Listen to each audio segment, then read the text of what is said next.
911. There was just a shot fired. A man was just shot. Okay. Breathing. They weren't sure whether or not he was going to make it. And I'm like, what happened? She said, he gone. Surveillance video is one of the most important things because that does not lie. We could tell that this was clearly a pursuit. This wasn't an accidental shooting. This was actually a planned out murder execution. Let's get past the I don't know stuff, okay? You want to tell us the truth?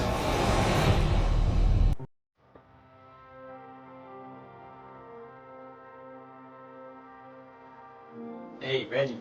Hey, what's up, man? What's up, Bro? Reggie was probably one of the most charismatic people that I think I've ever met. People just naturally were attracted to him. Reggie was working at his new job in the Quad City area.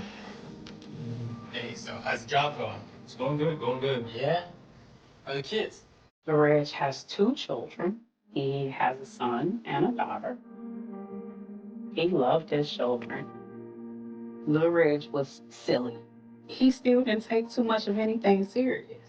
The only thing that he took seriously was fatherhood. That's it. He was a serious father. Oh, they're growing up so fast. Reggie, is that who I think it is?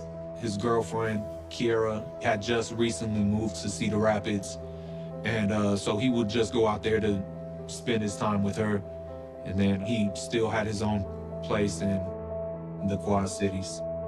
He just thought she was like real, like amazing, like, and he was kind of like starstruck by her. Like he thought he hit the lotto when he met her. Yo, I gotta go. I'll see you in a few days. Reggie, always a pleasure, man. I never thought that would be my last time to be in his presence or seeing him.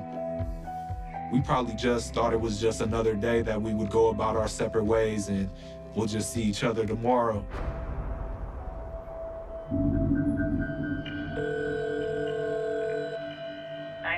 Hi, I'm at Come and Go on First Avenue. There was just a shot fired. A man was just shot. Okay, which Come and Go? 32nd Street and Come and Go. I think he got shot in the leg. They put him in a car. He's in a car. What kind of a car? Plate number? It's in a Monte Carlo. Is he breathing? Okay, I'm gonna start paramedics.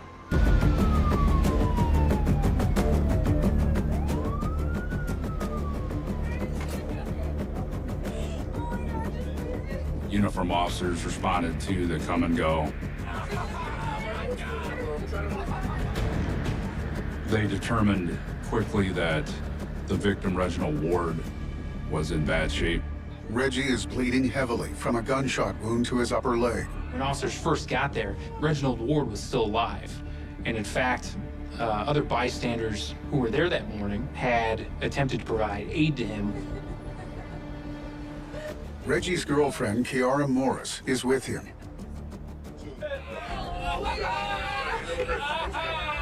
Officer Justin Kowinski is one of the first officers to arrive on scene. He gets a turbant, wraps it around the leg to apply pressure. They got paramedics that come on scene. The paramedics take over, and they're doing everything they can to try to stop this bleeding, but they can't.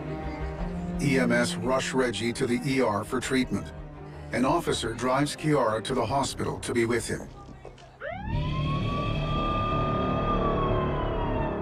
By the time I got to Come and Go, the victim, Reginald Ward, had already been transported to St. Luke's Hospital. I was notified by officers at the scene that Reginald Ward had a lot of blood loss.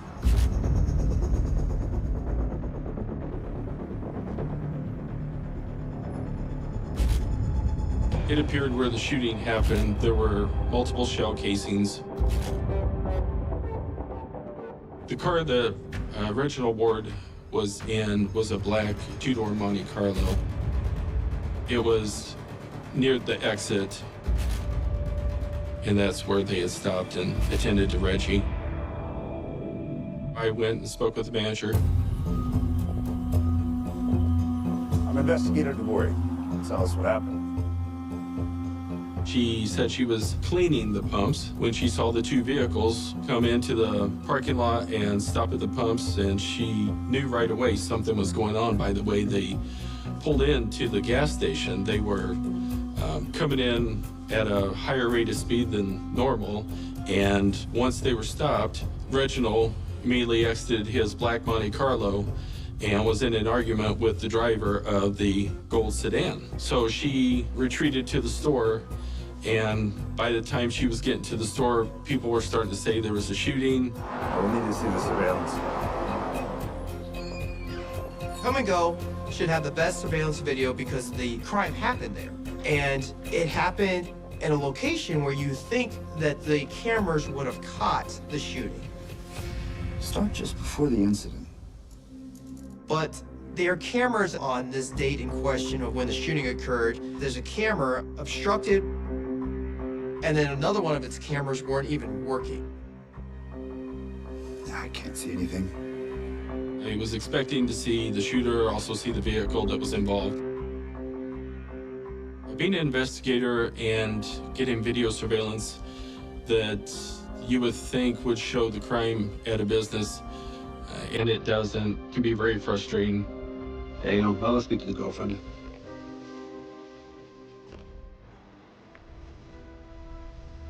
I went to St. Luke's Hospital to speak with a prime witness, Shara Morrissey, and we were hoping that she would be able to tell us who did this. Hi, Kira. I'm Investigator Jenkins. I need to ask you a few questions about what happened this morning. The doctor came in while I was trying to talk to Kiara. Reginald Ward was alive, but wasn't looking good. He was in what's called PEA, pulseless electrical activity, when he came in, so he's now getting blood flow to his brain. Just tell me, is he kind of dead? We got a heart rhythm back, and it's so how long? It may be alive enough to go to the OR, but how his brain recovers after all of that downtime is unknown. Could be badly stroked.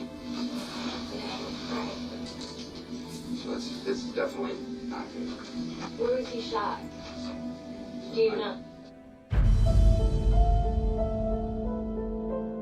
Reginald was shot in the lower left area near his groin. He was shot by this special ammunition called RIP. RIP, or radically invasive projectile ammunition. This ammunition is meant to cause as much damage to someone's internal organs as possible. This type of ammunition is not your normal 9mm ammunition that you would buy to go target shooting at a gun range. It is these special bullets that are designed when they enter into a body to split into multiple pieces. The bullet spidered into his body and basically shredded his insides. It was difficult, though, for Kiara due to the shock that she had just witnessed Reginald Ward be shot right in front of her. Pardon me? I'm not talking about anything right now. I have to think about my life.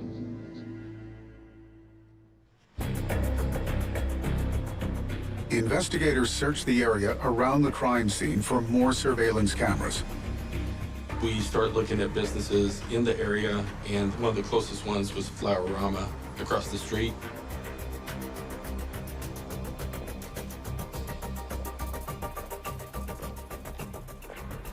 Hi, I'm with Cedar Rapids PD. I need to review your surveillance footage for this morning. They had a camera that was pointing towards Come and Go, and it also gets the entrance and exit location off of First Avenue. Start just before 8 a.m.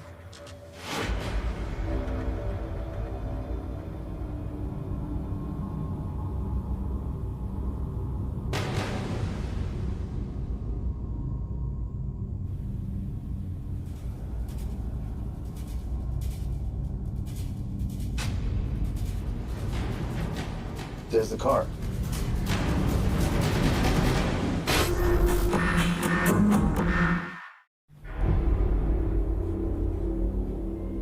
7:49 a.m., I observed Reginald Ward's black Monte Carlo entering the gas station. It was being followed very closely by a gold-colored sedan. They pull up to the pumps and stop. We think we have this perfect view, but there's this black pickup truck that's blocking a half of it. Punch in there. We were able to enlarge the Flyerama video surveillance. We're able to see Reginald Ward exit his vehicle. He's identified because he has a white t-shirt on. The individual in the gold car is wearing all dark clothing.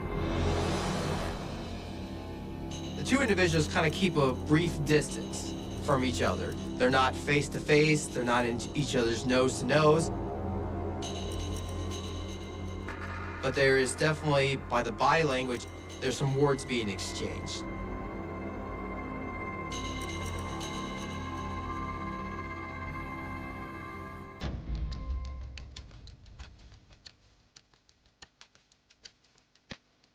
We see here Morse get out of the passenger side, trying to go after Reginald Ward. Say that again.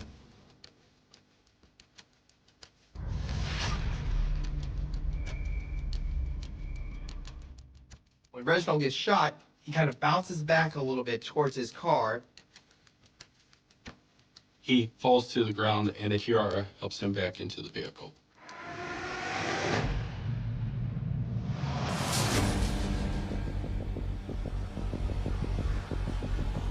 The shooter gets back into his gold car and makes a fast exit from the gas station.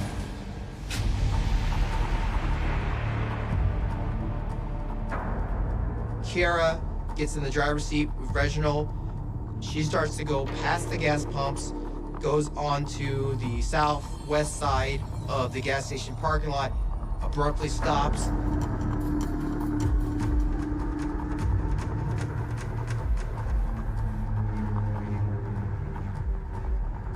Kiara exits the driver's side and runs around to the passenger's door.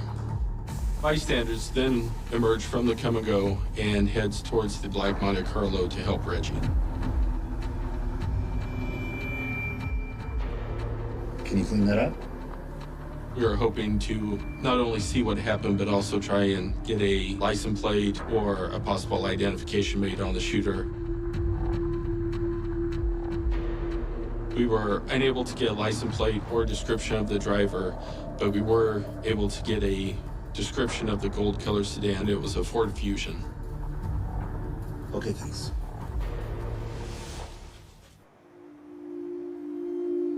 Across town, Reggie's family learn about the shooting.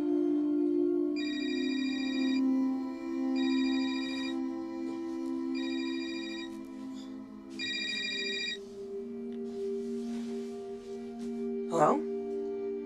My cousin called me. She said, Zan, LaRich got shot. She's crying. And I'm like, what happened? She said, I don't know. I hang up the phone. I screamed.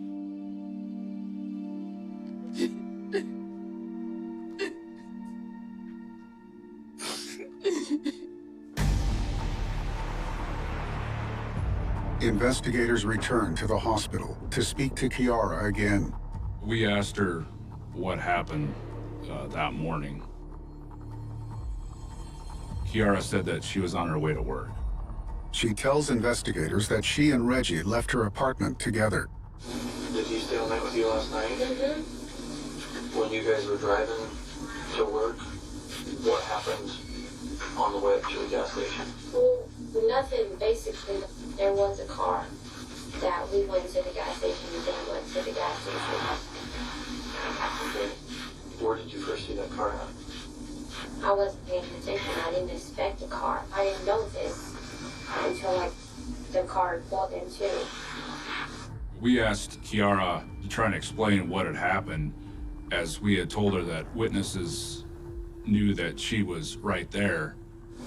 From the confrontation that some of the witnesses talked about, they said there might have been more to, like, what was going on, like.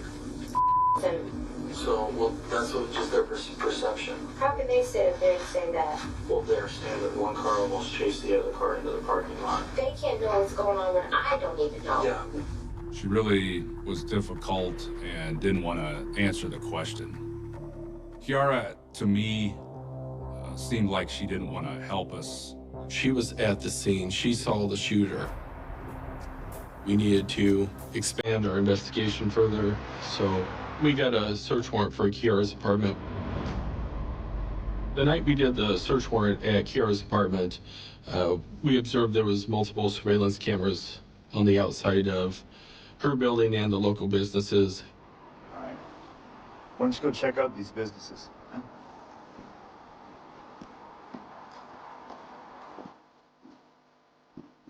The apartment of Kiara Morse was searched in an attempt to find potentially any evidence that would lead us to a suspect of the shooting. Check those covers.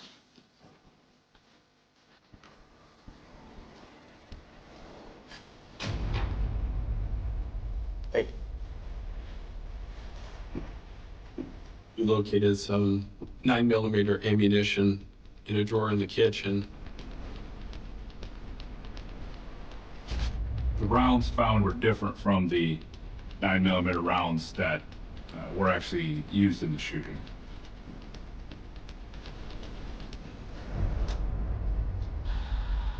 Hey.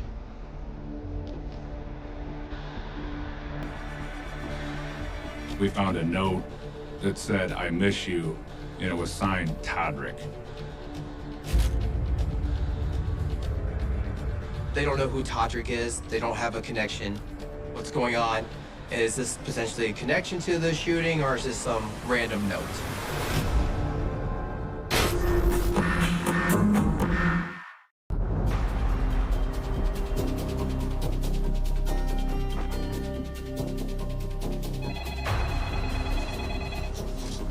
Jacob. The next day, we got a call from St. Luke's Hospital that Reginald Ward had been pronounced dead. When Reginald Ward died, we have something that went from a potential attempted homicide to a homicide case. The news of Reggie's death reaches his friends.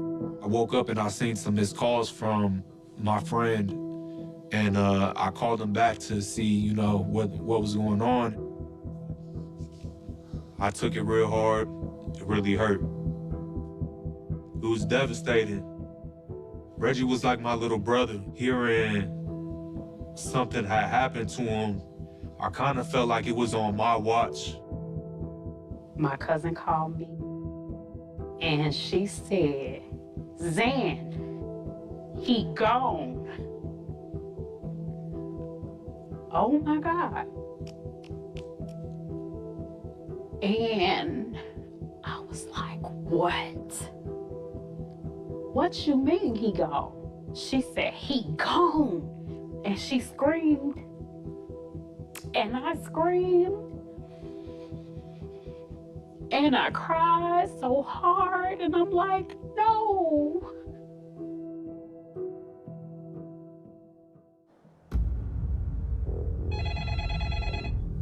DeVore. The day after the shooting, we received an anonymous call saying that Kiara and her boyfriend Reginald were having problems with a ex-boyfriend. This anonymous caller did name the ex-boyfriend as Todd Jenkins.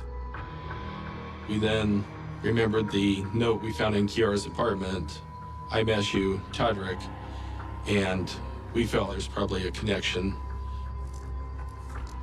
Thanks. Got a name? When I learned that Kiara had problems with an ex-boyfriend, that's a red flag to me. We may have found a motive for Reginald's killing, but we need to do more investigation and find out more information about Todd Jenkins. We find that he's from Davenport, Iowa, which is about an hour and a half from Cedar Rapids. So he'd been previously arrested also in Iowa for misdemeanor crime. Where that crime occurred, they took a .40 caliber pistol from him. The trace on the firearm shows that it was purchased from a gun store in Davenport. Hi, I'm calling for Cedar Rapids PD. Contacting that gun store, we find that Todd Jenkins had recently purchased a Glock 9mm pistol. We also found that he had purchased RIP ammunition from this gun store. RIP, you're sure? The same ammunition that was used to kill Reginald Ward. The ammunition was so rare that even the gun shop owner said that I've only sold one box to one person, and it was this person, Todd Jenkins. Okay, thanks.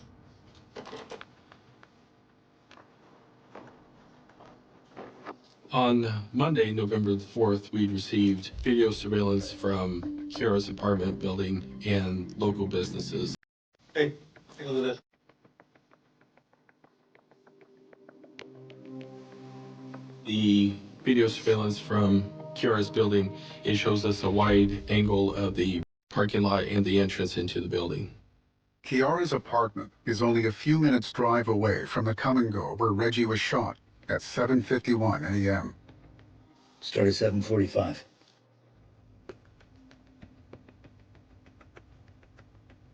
At 7:46 a.m. on the surveillance video, we see two figures exit the apartment building and then get into a black Monte Carlo. Punch it in. Those two individuals we see is Reginald Ward and Kiara.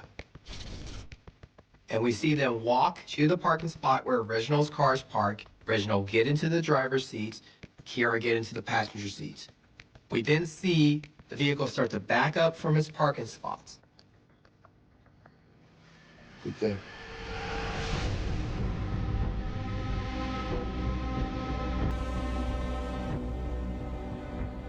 As Reginald and the black Monte Carlo back out away from their spot, on the corner of the building, I notice a gold-colored sedan back up and head towards the black Monte Carlo. The Gold Ford Fusion pulls up so that each car could see who's in the other car. We see the black Monte Carlo leave the scene. At that point, the Gold Ford Fusion spins around and we see it speed out of camera in order to pursue this Monte Carlo. So after watching this surveillance footage, we now know that the gold-colored sedan was pursuing Reginald in his black Monte Carlo. We also have some footage from a local shop. Scooter's coffee shop sits on the east side of the building. This would be right beside the suspect vehicle. Started earlier to find out when the car arrives.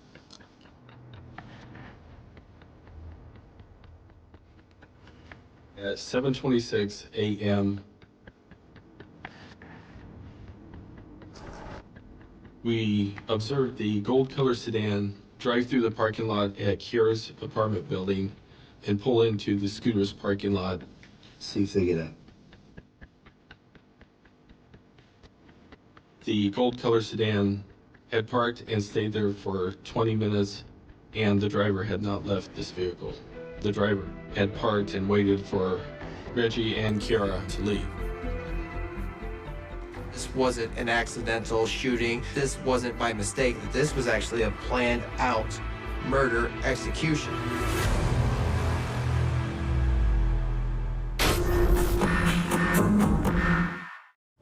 Go back to where it pulls in.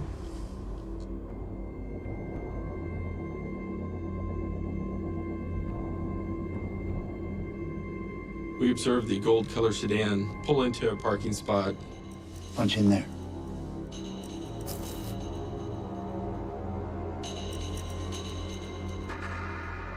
That's when we're able to see the license plate.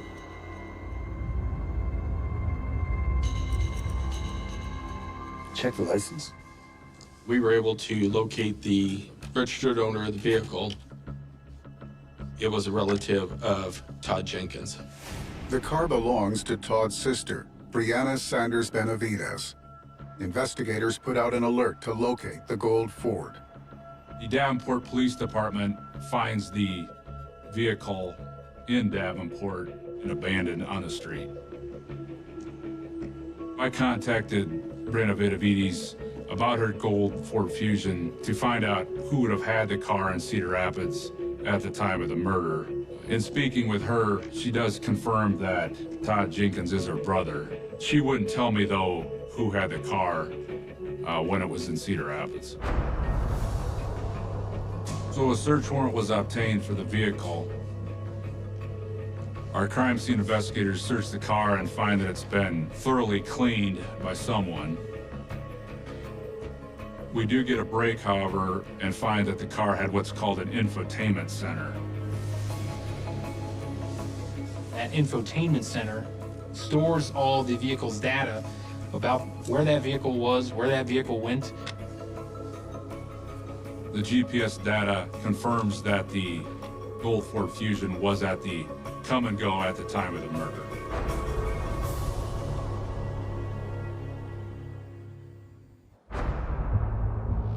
Investigators analyzed the Ford's movements before the murder for clues that could identify the shooter. At 5:58 a.m., the vehicle stopped at the intersection of First Avenue and 11th Street in Cedar Rapids. The vehicle stopped there for 2 minutes. It went right next to Casey's, located in the 1200 block First Avenue, which is 2 blocks away from Kiara's apartment. I also know from my experience that this Casey convenience store has surveillance video. I'll check it out. I followed up with this information and went to the Casey's. Hi, Investigator DeVore, Cedar Rapids PD. I need to review your surveillance footage for October 30th. Can you start just before 6 a.m.?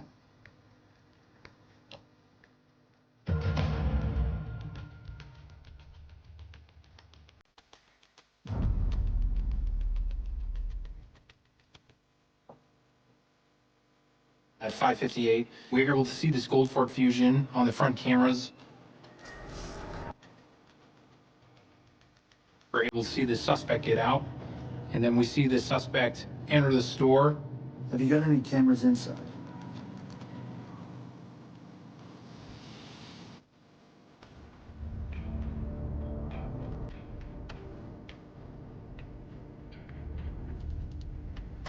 And when he walks through the door, you're able to see who it is. There, punching on his face?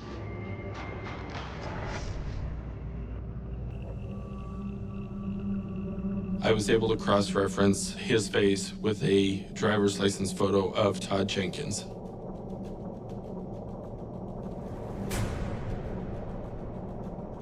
This person is Kiara's ex-boyfriend.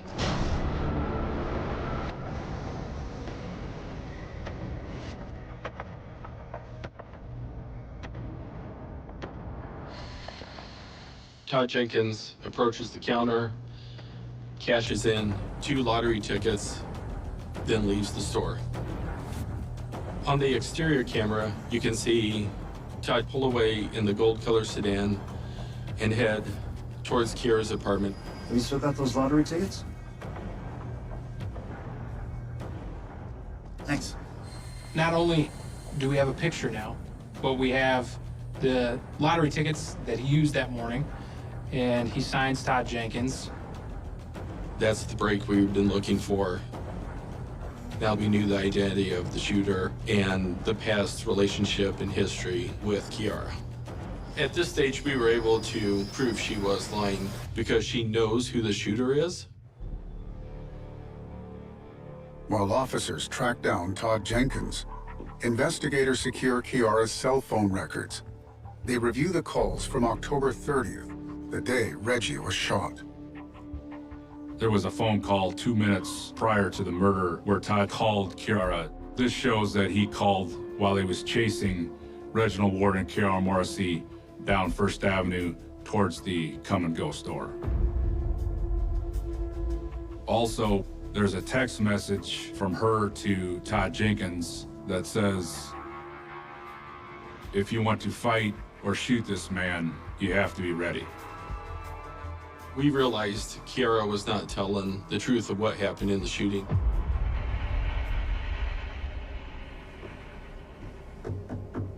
Investigators go to her apartment. Hi, Kiara, how are you doing?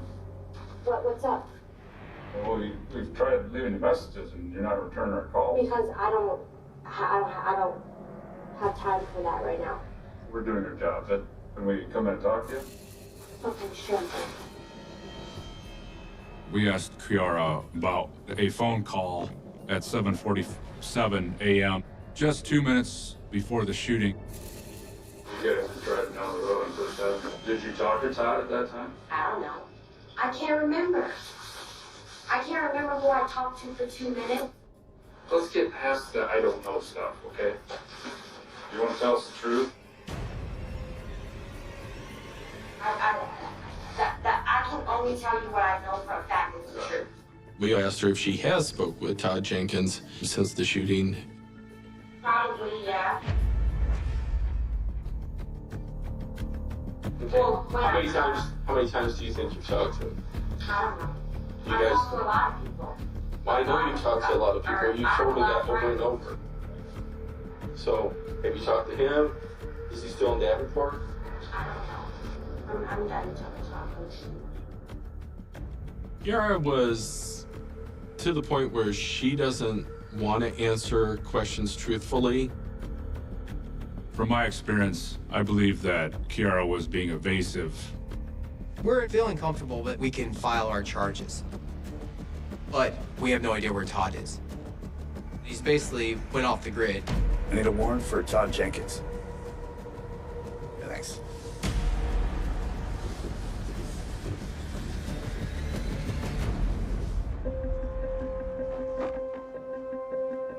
When reviewing Kiara Morrissey's phone records further, I found that she had called the Quality Inn in Aurora, Illinois on March 7th.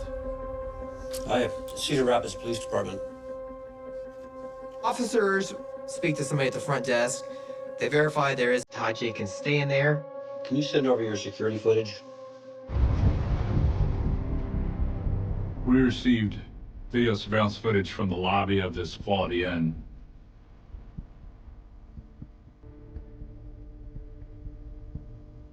Hey, take a look at this.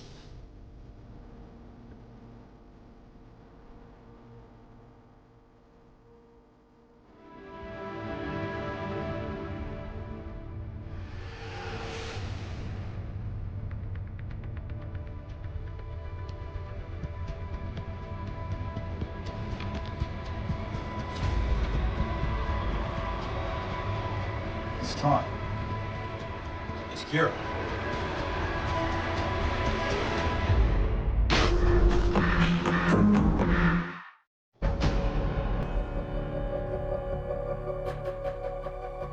You can clearly see Todd Jenkins and Kiara Morrissey together in the lobby.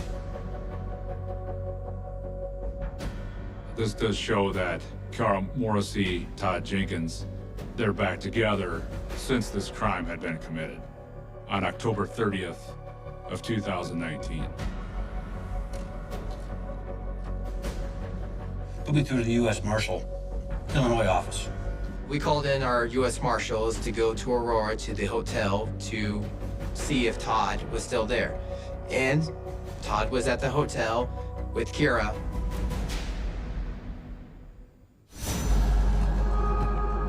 On March 26, 2020, U.S. Marshals take Todd Jenkins into custody. He was transferred to the Kendall County Jail in Illinois. I did interview Todd inside the jail.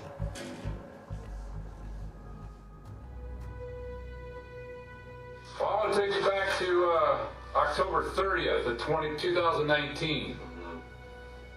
Were you in Cedar Rapids that day? No, I'm not. You weren't? No. You remember where you were that day?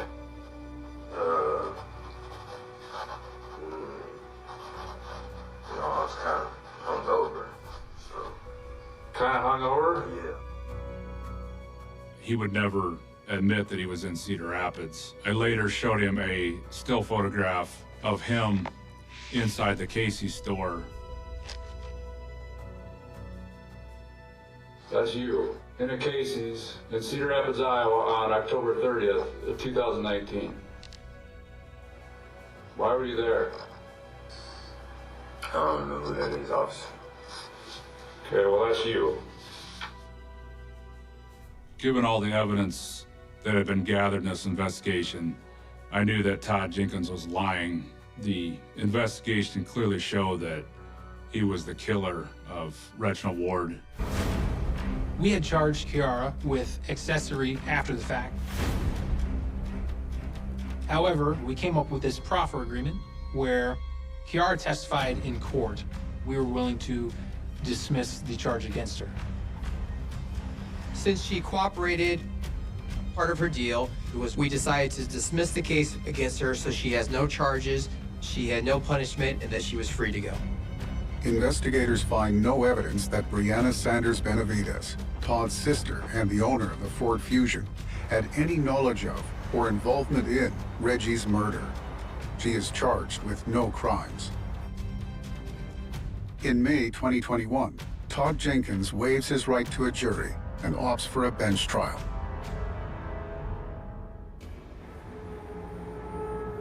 This was a case where we had so much surveillance video that you can't contradict that. Prosecutors pieced together the events that led to Reggie's murder. Reggie and Kiara have been dating for over a year. Kiara's ex, Todd Jenkins, is jealous of their relationship. He decides if he can't have Kiara, then neither can Reggie. On the morning of October 30th, Todd drives his sister's gold Ford Fusion. He parks at Scooter's Coffee under Kiara Morris's apartment building. Todd has with him the Glock 9mm pistol and the RIP ammunition that he had purchased weeks prior. He then puts his plan into action the moment that Kiara and Reggie exits Kiara's apartment. He pursues Reggie and even calls Kiara from behind the wheel. Kiara and Reggie pull into Come and Go. Todd follows.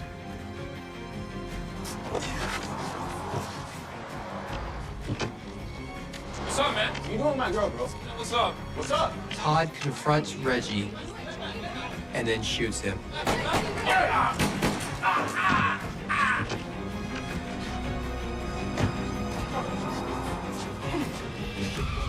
Todd then drives to Muscatine, where police believe that Todd throws the gun into the Mississippi River. A judge finds Todd Jenkins guilty of first-degree murder. On September 29, 2021, Todd Jenkins is sentenced to life without parole. The surveillance video was invaluable in this case. It allowed us to piece together this crime to see how aggressive Todd was in his pursuit that day of Reggie and how set he was that he was going to confront Reggie that day and kill him because of his jealousy. Building the case against Todd Jenkins.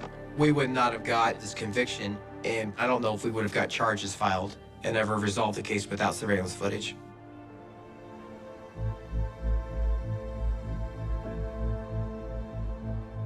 Todd Jenkins was an absolute coward.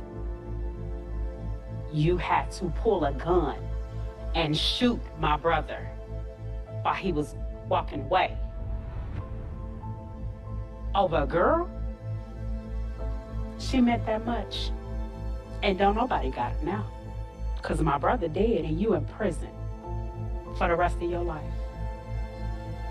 He's gone, and No matter what I do or say or how I feel, like he'll never come back, and it's just something that I'm gonna have to live with. So I got a tattoo for Reggie. It says LLR, and it stands for Long Live Reggie. As far as me moving on or dealing with Lil Reg's passing, I have not. I haven't. I always have him with me.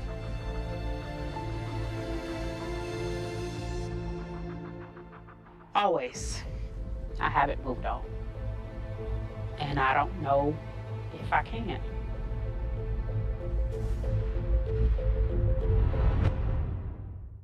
Next time on See No Evil. There's a dead body on the side of the road. It was very clear that she had been beaten up.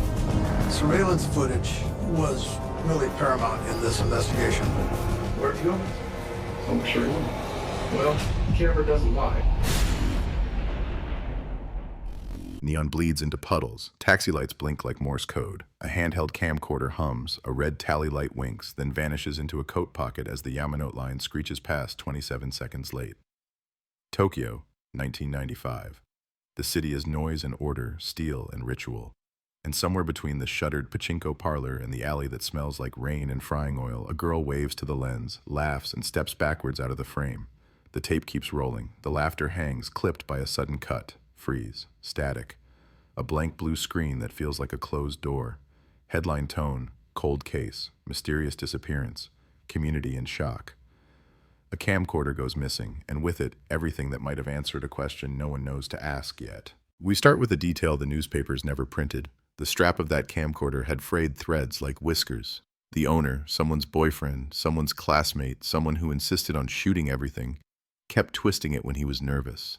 He twisted it the night it disappeared. He twisted it in the winter light that turns Tokyo streets into silver corridors. And when he let go, the strap stayed bent, shaped like a question mark. He said nothing. He claims he remembers nothing. But the machine remembers. Magnetic tape is a stubborn archivist. It hoards night air. It hoards voices. It hoards what people meant to say and didn't. Then the camcorder is gone, vanished. No pawn ticket, no police report about stolen electronics, no reason to suspect anything except that the girl in the frame never came home. Her name moves through the neighborhood like a prayer, then like a rumor, then like a superstition nobody wants to touch. Posters brighten telephone poles, school photo, neat fringe, a smile that looks obedient. The ink bleeds in the rain. Shopkeepers tape the edges so they won't curl. A florist leaves a single white chrysanthemum under a notice board, the kind you read while waiting for a bus that never arrives. Friends say she was steady. Parents say she was kind. Teachers say she was quiet, except when she was not. That ambiguity becomes a door. Everyone wants to open it. No one can. The station agents, the night guards, the ramen chef who swears he saw her at 11:42 p.m., slurping broth alone. Each testimony builds a corridor with mirrors at every turn. The city reflects itself and swallows her shape. The investigation begins with clockwork grace. Detectives in black suits, clipboards, shoes lined at the threshold of a modest apartment. The mother sits with a cup she doesn't drink, 2 fingerprints fogged on porcelain. The father answers by looking at the floor, then at the clock, then at the reporters outside who ask questions like scalpels. Did she have enemies? Was she dating? Did she keep a diary? A cop with a face like a closed book says they're looking at all angles. All angles is code for nothing yet. Headlines tighten their belts. Cold case forming. Whispers of a camcorder nobody can find. Last known sighting at the arcade near Center Guy. The neon sign there flickers. A letter dies. The word becomes a riddle, a joke only the rain laughs at. The tape is the phantom center. What it might show, what it might contradict. The boyfriend's story is simple, and simple stories always make detectives nervous. They filmed a little. They got separated. He thought she went home. He thought she wanted space. He thought a dozen plausible things that are always plausible until they aren't. He can't produce the camcorder. He shrugs like a man shaking water from his shoulders. He remembers the strap. He doesn't remember the last frame. A technician later will say they probably used a Maxell 60-minute cassette, good color saturation if you don't record over it too many times. He says it like talking about the weather. Facts as small umbrellas in heavy rain. The alley behind the karaoke place looks staged. A dropped hairpin gleams under a street lamp. 2 cigarette butts. A receipt. The paper drinks the night and tells a story about fried chicken and a Coke at 2113. No name. Just a transaction like any other moment people survive without noticing. A cat darts between crates. Its eyes are currency in the dark. A woman on a bicycle slows, stares, decides to keep moving. You can almost hear the city breathe, rush, exhale, rush, like an ocean that learned manners. The detectives bag everything, even the hairpin, even the butts, even the receipt. They are not superstitious, they say. They are practical, but they do not step on the chalk-thin line where the mother stood earlier, tracing with her breath the last path her daughter might have taken. They leave that space blank, like respect. Days harden into months. The posters fade to the color of old teeth. The school photo becomes a relic. A hand writes, "Please call" if seen across the top, then writes it again in thicker marker, as if volume could summon a person from the fog.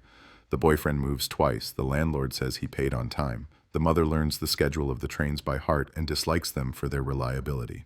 The father refolds the last shirt he ironed for her and puts it at the bottom of a drawer, a ritual of hope the shape of surrender. The case is not closed, it is shelved, which is the bureaucratic word for waiting with a broken clock. A detective retires. The new one inherits files that smell like dust and cologne in the exact moment the original optimism ran out. But tapes age slower than men, somewhere inside a box, inside another box, wrapped in newspaper that once promised an election would change everything. A cassette waits. The white rectangle on its casing reads 612 Shibuya, hearts doodled in the corner as if love could notarize the truth. The camcorder that fed it is the missing piece, a mouth without a body. No one sees its eyes again. No one until a warehouse flood, years later, sets cardboard afloat. A stack collapses, a box splits, small black spines spill like fish. A temp worker, bored, curious, loops one onto a clamshell player kept for sentimental reasons. The image blooms, hungry and soft, like an old dream at noon. Shadows move. Feet step in and out of frame, the camera dips, a girl laughs. The laugh that died on a cut resurfaces, intact, unbearable. The worker stops the tape, breath hitching, not sure why. Something about the date, something about the headline the internet won't let die. He calls someone. They call someone else, a fuse catches, cold case warming. Rewind, pause. The tape is a witness without a mouth to swear an oath, but the grain of it, the hiss of it, the way light stutters on chrome gives the footage a body.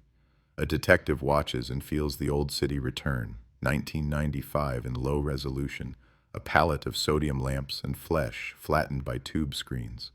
Scene after scene of nothing, which is what life is, right before it invents a reason to remember itself. Then a reflection. Not the girl, not the boyfriend. Someone behind them, using the camera as a mirror, as a dare. A shape in the glass door of a convenience store, face bisected by vertical blinds. An eye smudged by glare. It holds for 2 heartbeats. He leans in.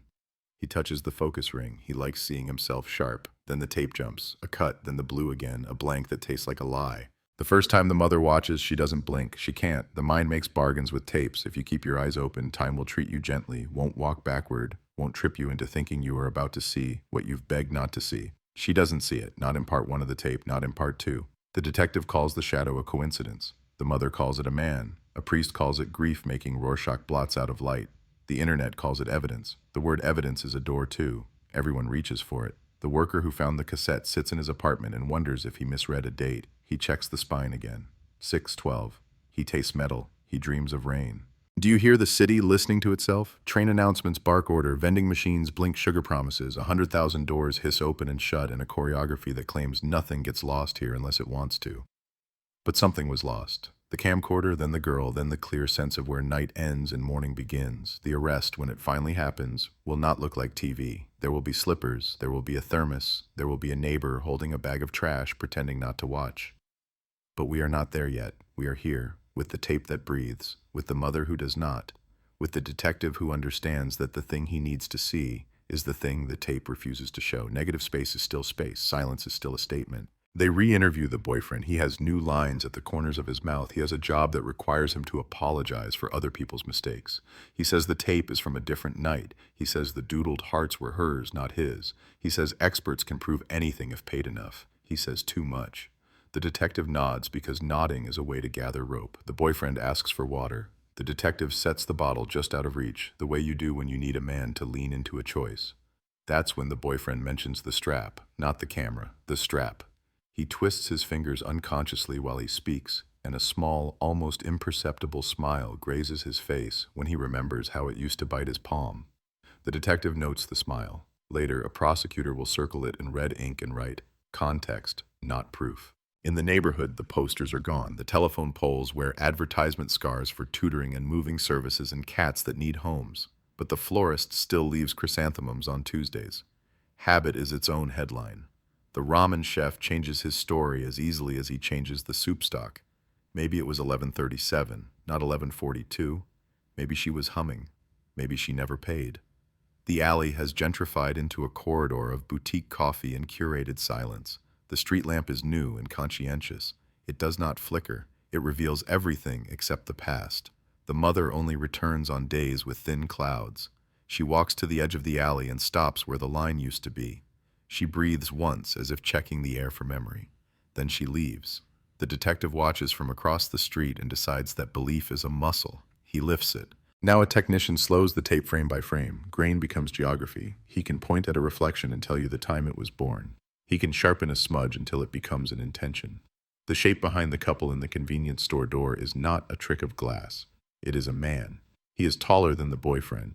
He carries his shoulders like a habit, one higher than the other. He wears a ring on a finger that wears him back. He is looking at the camera, at himself inside it, an Ouroboros glance. He knows cameras, or he likes to think he does. His knuckle grazes the focus ring like a musician testing an audience. He knows how to cut a shot. The jump is deliberate. The blue is a curtain. Someone pulled it. A headline breathes again. Cold case. Not a corpse of a phrase, not a bureaucratic label, but an article of weather moving through the city. People click, people post, people remember, then pretend they always remembered. The detective hates and needs the noise. Tips arrive like static, and in static, patterns hide. He finds one in a rental contract for a ground floor unit 3 streets over from where the girl worked part-time. The name is ordinary. The handwriting tilts left. The signature is careful. He visited twice about noise. He complained once about the karaoke place's alley. He signed for a package addressed to a stranger. He moved out the week the posters came down. The landlord says he paid on time. They always do. Night again. The same rain. A different century. The detective stands where the reflection stood. The convenience store door is automatic now. It shivers open, shivers shut. He raises a hand and sees another camera in the corner. Modern, generous, always awake. He wonders if the city learned. He wonders if the tape had to get lost for the city to decide not to lose so much anymore. He buys a coffee in a can.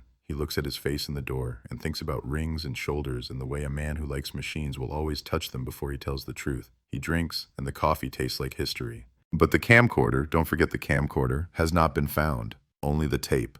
The machine is somewhere, metal asleep, dust dreaming of light. The detective believes in objects. Objects have loyalties. Objects circle back to hands that once fed them batteries at 1 a.m. Objects keep secrets the way rivers keep maps. He calls the recycling yards. He calls the auction sites. He calls the men who call other men who can get you anything. He learns a new vocabulary. Capstan, pinch roller, jitter, dropouts. He learns that ghosts live at the edges of frames. He learns that if you let a tape play long enough, it will tell you not only what happened, but what wanted to happen. He plays it long. He waits. The hiss of the tape starts sounding like breath. And then, a new sound. Not on the tape. In the world. A phone vibrating against a metal desk. A message, short, impolite, urgent. Check storage unit 17. The sender anonymous. The kind of anonymous that feels like a dare. The detective moves. The city responds. A lock clicks open like a polite throat being cleared. Dust greets them. Cardboard plastic bins. A box labeled winter in the tidy hand of someone who believed seasons are manageable. Under it, a case. Gray. Foam-lined. A camcorder nestles like a sleeping animal. The strap is frayed. It bends like a question mark. The detective does not touch it yet. He watches it the way you watch a stage before the play starts, knowing that every line already exists, waiting. We are almost at the moment the headline promised. The arrest that feels like a trap door under a familiar floor. But not yet. Not here. Not while the machine is still sleeping and the city holds its breath. Hold with it. Listen. The tape is light in the hand. The past is heavier. The mother will be called in the morning. The boyfriend will wake to a knock that arranges his face into innocence. The ring on a hand we have not seen clearly will flash under a fluorescent lamp and tell a story all by itself. For now, it is just rain, neon bleeding into puddles, taxi lights blinking like code, and a red tally light about to open its eye. The storage unit sighs when the door rolls up, a corrugated groan like a throat that hasn't spoken in years. The number stenciled on the metal, 17, looks peeled and re-glued as if the digit once tried to escape.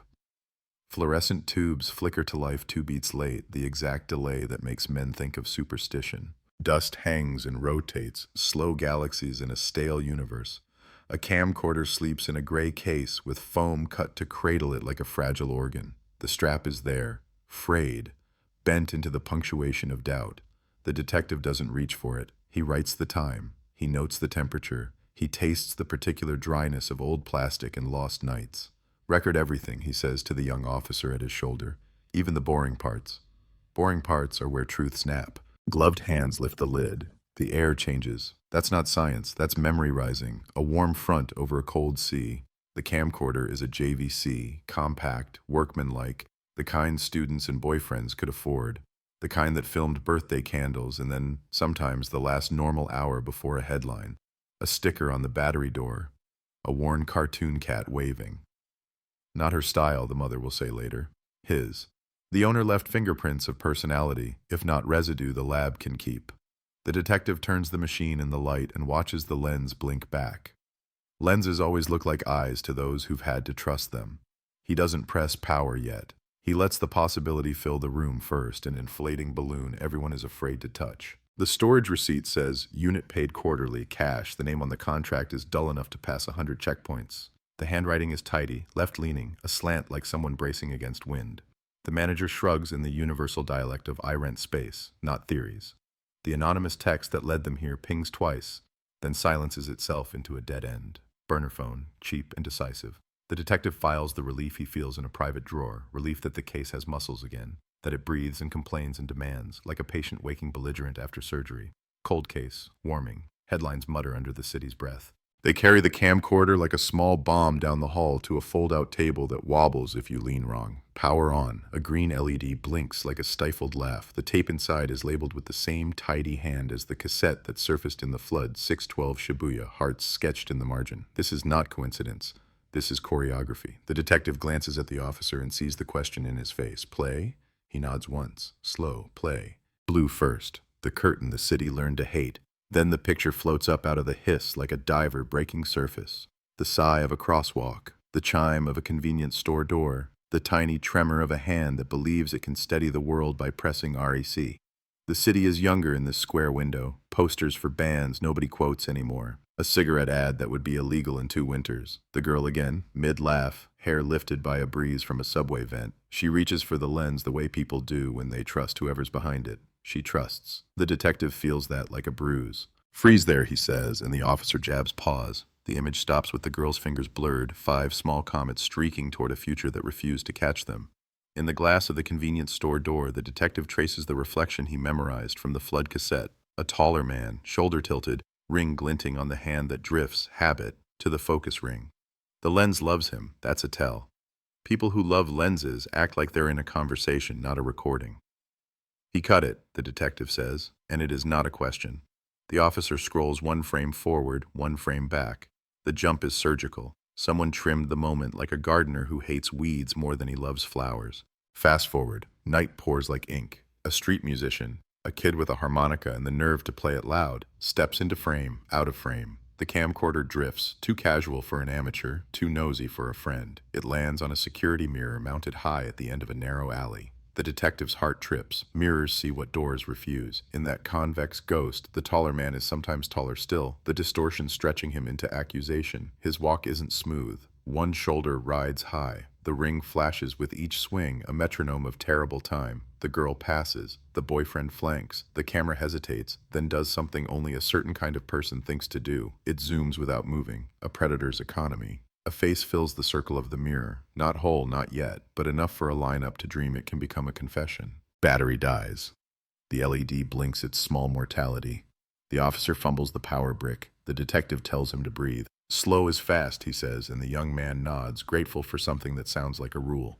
The camcorder drinks electricity like a long-denied animal. When the image returns, the scene has changed, inside a karaoke room that smells even now of sanitizer and secrets. A table with 2 paper cups and a song list opens like a script that never got cast.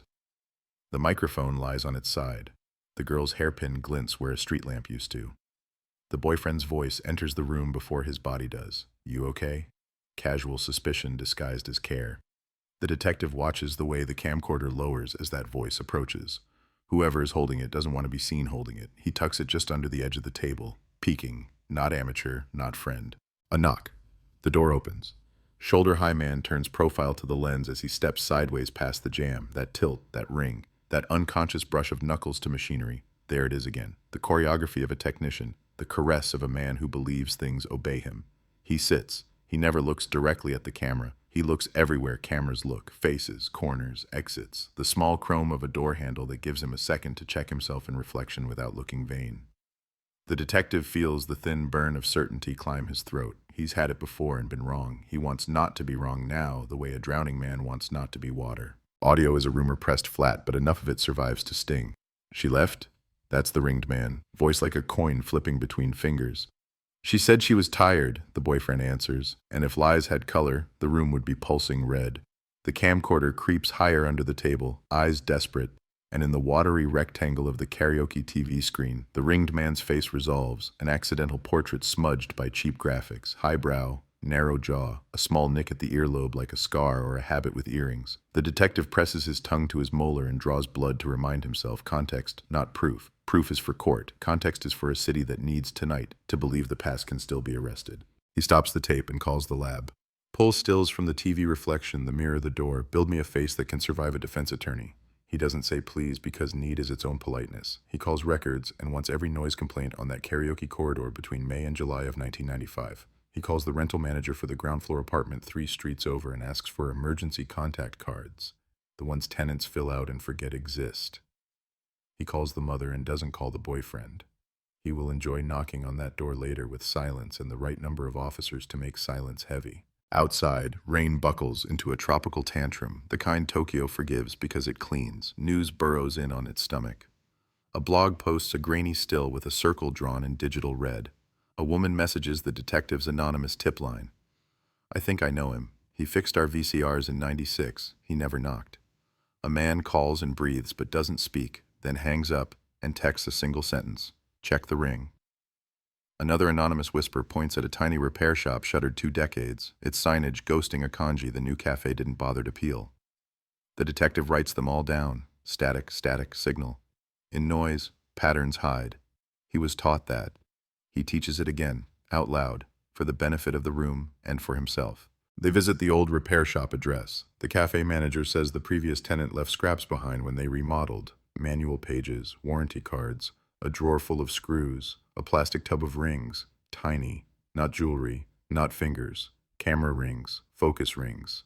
The detective rolls one in his glove and looks at the groove cut by a thumb that worked harder than truth. He pockets it as if history can be talismanic. On the back wall, where paint bled around an old calendar, there are pinholes in the shape of a rectangle. A poster used to live there. He can almost read the ghost letters with his fingertips. JVC, Sony, Panasonic, names like flags of a country that once colonized every living room. Records calls back. Noise complaints spike on 2 dates, 6/12 and a week later. Same caller, same left-leaning hand on the written statement, same ordinary name. The karaoke manager remembers a man who liked to help. He rewired a stubborn machine without asking. He showed the young clerk how to find hidden menus. He never sang. He never paid. He said he'd settle up later, and later never arrived. The description is a collage that matches the reflection in the TV and the detective's privately drafted fear. Tallish, 1 shoulder higher, ring on the right hand, too comfortable with other people's devices. He cut it, the detective says again, and he feels the room nod inside him. The mother comes to watch with a reserve that looks like steel if you haven't seen how soft steel glows before it hardens. She sits. She does not put her bag down. She stares at the screen as if she could climb into it and drag her daughter out by the wrist, apologizing for the grip. When the karaoke room angle leaks sound, the first syllable of her girl's voice shaping air, she doesn't blink. She doesn't interrogate the reflection. She doesn't curse the ring or the shoulder. She leans toward the ghost hairpin on the table the way a plant leans toward light. We bought those in May, she says, almost conversational. 2 for 500 yen. She said the gold looked cheap, but it held. The detective writes it down because he writes everything down, but also because there's a kind of spell in facts no one else would think to cast. They slow the tape. They speed it. They watch the man's hand hover near the camera's edge like a cloud deciding whether to rain. He never touches it. That's important. He is not the owner. He is the editor. The detective thinks about editors and knives and priests. He stops the tape at the exact frame where the ring catches a glint from the karaoke TV and becomes, briefly, a star. "The ring," he says to the lab manager on speaker. "Pull me the make if you can. Jewelers have dialects." The lab manager laughs softly, the sound of a man who has learned to say yes to impossible things so often that yes is muscle memory. "We'll try," he says, and the line settles into the low purr of machines beginning to earn their keep. Night swallows, morning nibbles the edges. The detective hasn't gone home. He uses the corner of a paper towel dispenser as a pillow, then pretends he didn't. The camcorder sits on the table, lens capped, like a patient who's gone under and trusts the surgeon now. Trust is ridiculous and necessary. He writes a list on a legal pad in the clean block letters of someone who used to be graded for penmanship. Find rental history for Unit 17 before current contract. Pull permits on karaoke remodel. Scrape customer reward program for the convenience store in 95. Subpoena bank for cash withdrawals near the repair shop. Ask records to dust noise complaint envelopes for prints that never mattered until tonight. At the bottom, underlined twice. Talk to the boyfriend's neighbor from 95. People hear fights through walls. They also hear the rhythms of men who edit life into the shape they prefer. When the officers assemble, he assigns with a surgeon's brevity. You chase the ring, you dig the rental, you find the repair guy's apprentice. There's always an apprentice who wanted to be a DJ instead. You park outside the boyfriend's place and count the number of times he reaches for something that isn't there. The young officer blinks. Like what? The detective nods at the camcorder strap curled on the table like a sleeping snake. Like a strap, he says. Habits remember their owners. They drive to a building that used to be a shrine to VHS, and is now a shrine to curated coffee and band t-shirts that cost dinner money. The upstairs tenant has lived there since 1994 and can name the drift of owners by the sound their keys made in the morning. She says the repairman had careful shoes. She says he kept his ring on when he worked, which struck her as arrogant because rings scratch things. She says he moved out the week after the posters changed from glossy to gray, as if brightness made him itchy. She says he smiled only with his mouth. The detective thanks her like you thank someone who remembered to water your plant while you were gone 10 years. A call interrupts his apology to the day. Lab, the ring is not generic. It's a limited-run band from a company that sponsored a Consumer Electronics Expo in '94. They gave them to technicians who attended a private seminar on advanced tape editing. The design, a narrow band with a ridge that catches light like a lens rim. Not jewelry, not vanity, membership. Attendees registered with names and addresses. Archives exist. The detective stares at the ceiling and sees a net tightening around a fish that thought the ocean was a synonym for permission. Send the list, he says, and when it arrives, he scrolls until a name nicks him. Ordinary letters, left-leaning slant. Emergency contact, none. Shoulder injury reported after a warehouse accident in '93, the kind that pulls a body out of alignment forever unless pride refuses therapy. He prints the name. He holds it the way some men hold a match before lighting a fuse. We're not there yet, he tells his reflection in the convenience store door as he buys another canned coffee because ritual matters. But we're walking there. He thinks of the mother leaning toward a hairpin. He thinks of the boyfriend twisting air. He thinks of a city that stores everything, video, receipts, faces, in boxes until water or patience or grief bursts them open. He drinks. It tastes like an announcement clearing its throat. The knock on the apartment door will be slow. The slippers will be lined neatly and moved by a hand that still believes order is innocence. The thermos will steam. The neighbor will pretend the trash is suddenly heavy. But for now, the detective watches rain turn the street into a mirror and decides that the past has finally found a way to see itself. The camcorder waits. The tape hums. The ring glints somewhere behind a wall, thinking it's just metal. And the headline, the one the city wouldn't let go, is almost ready to finish its sentence. Morning snaps open like a switchblade. The list from the expo sits on the detective's desk, names in a grid that looks harmless until you read them aloud and feel how some syllables carry a shadow. He circles 3. Men who registered for the tape editing seminar, men who lived within 5 train stops of Shibuya in 1995, men who reported a shoulder injury that could explain a lifelong tilt. The first is dead. The second moved to Hokkaido, married, 2 kids, writes apology emails at midnight for software he didn't break. The third stayed. Same neighborhood, same careful shoes, same quiet lease history like a body holding its breath. He wears a ring in an old ID photo. The ridge catches light like a lens rim. Cheap metal, expensive idea, membership, cold case begins to glow. They don't kick the door. Not in this city. They climb stairs that smell like boiled cabbage and laundry detergent and old batteries and line up in a corridor of polite air. The detective knocks with 2 fingers in a silence that fills the hall like fog. A chain slides. A voice, calm to the point of rudeness, holds a moment. The chain lifts. The door opens a slip. The man is taller than the doorway knows what to do with. One shoulder rides high, pulling the collar of his sweater into a slant that would drive a tailor to drink. On his right hand, the ring, narrow, ridged. The detective could point to it and declare an ending. He doesn't. Endings despise haste. He introduces himself. He mentions an old noise complaint. He asks if the man remembers the karaoke corridor. The man's eyes, gray, decisive, do a quick inventory of exits and then come back to the detective like a lens reacquiring focus. Of course, he says. I fix things. It could be a joke, it could be doctrine. He steps back and lets them into an apartment that looks like a showroom for minimalism. Except minimalism doesn't usually hum. Machines everywhere. Disassembled cameras, VCRs, a sprawl of cables coiled like patient snakes. On a low shelf, foam cases, gray. The detective's breath changes color in his own throat. On the wall, a calendar from 1994 pinned under a new one, as if the year refused to end. The man gestures at a table and offers tea the way men do when they want the scene to remember who poured the first liquid. The detective declines and looks, slow, careful, not hungry. The ringed hand rests on the edge of the table, knuckles touching wood like a promise to keep things steady. We're revisiting a disappearance, the detective says. Tokyo, 1995. He watches a flinch that isn't a flinch. It's more precise. A muscle at the jaw that answers to electricity. I read about it, the man says. Cold case. Sad. He touches his ring with his thumb the way some men touch a cigarette they aren't allowed to light. She was young. He doesn't say her name. People who are innocent don't fear names. People who edit for a living fear words that won't obey.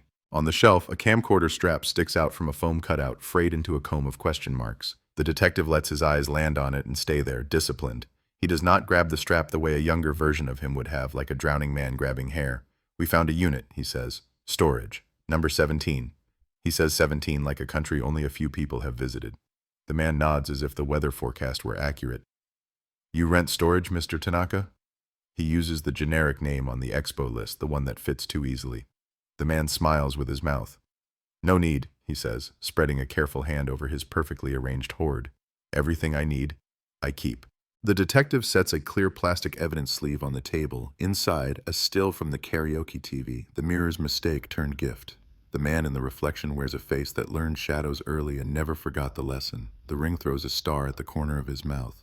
We're seeking witnesses, the detective says, and slides the still across like a receipt that wants signing. The man looks. He's good.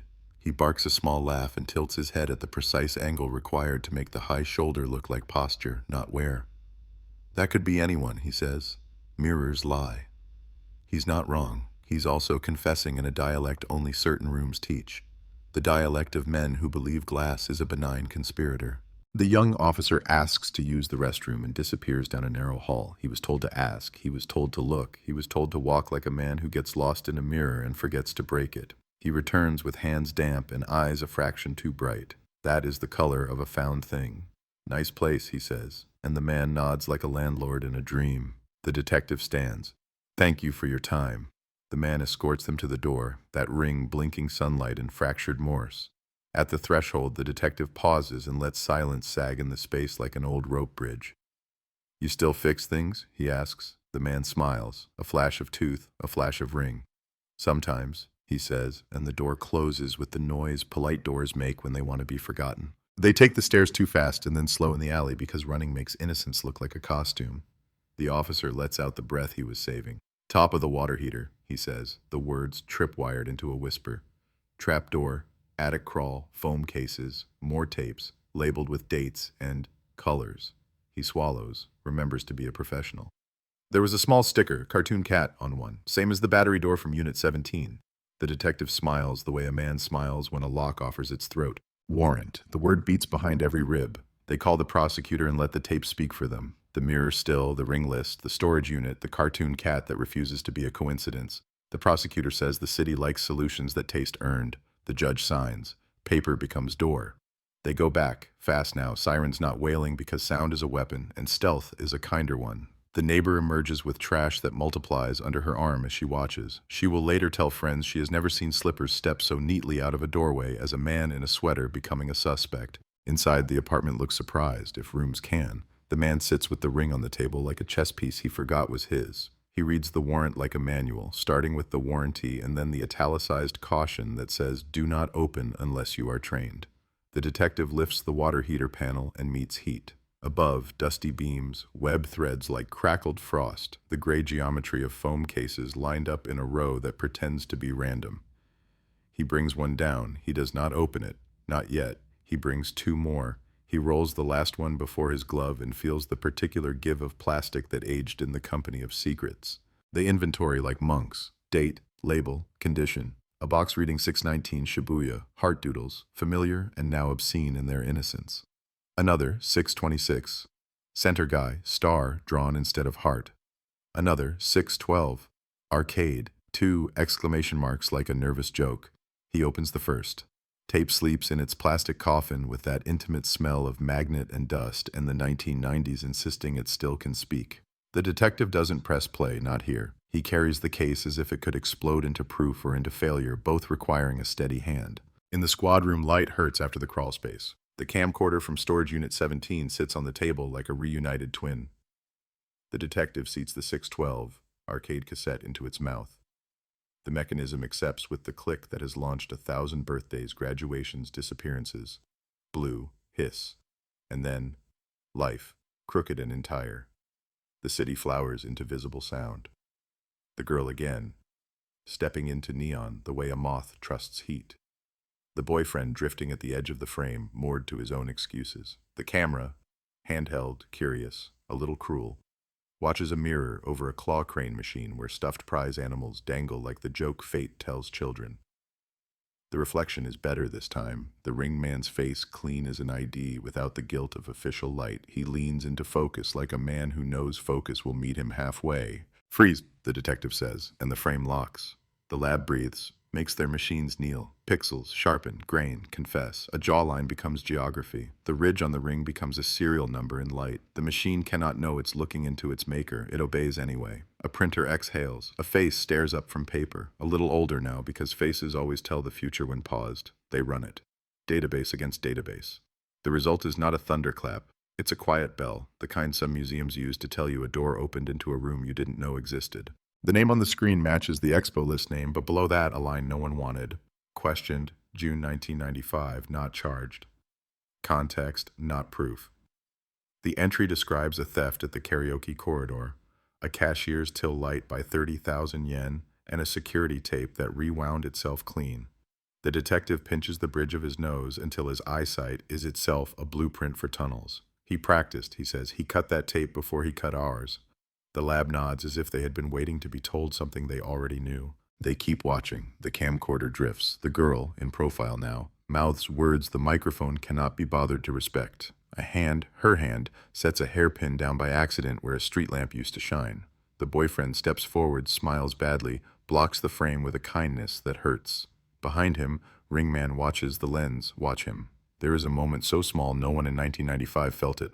On tape, it's bigger than weather. The ringman reaches toward the camcorder. He doesn't touch. He touches the focus ring instead. Muscle memory, reflexive, a man checking if the world is still sharp when he wants it to be. He looks into the glass and watches himself, and the camera watches him realize how easy it will be to become the story's editor. Stop! The detective ejects the tape and sets it on felt like a heart that forgot its purpose and needs reminding. He takes the ringed man's ID still, the mirror still, the karaoke TV still, the expo registration photo, and the printer's newborn face, and he pins them in a line on a corkboard that was pretending to be retired.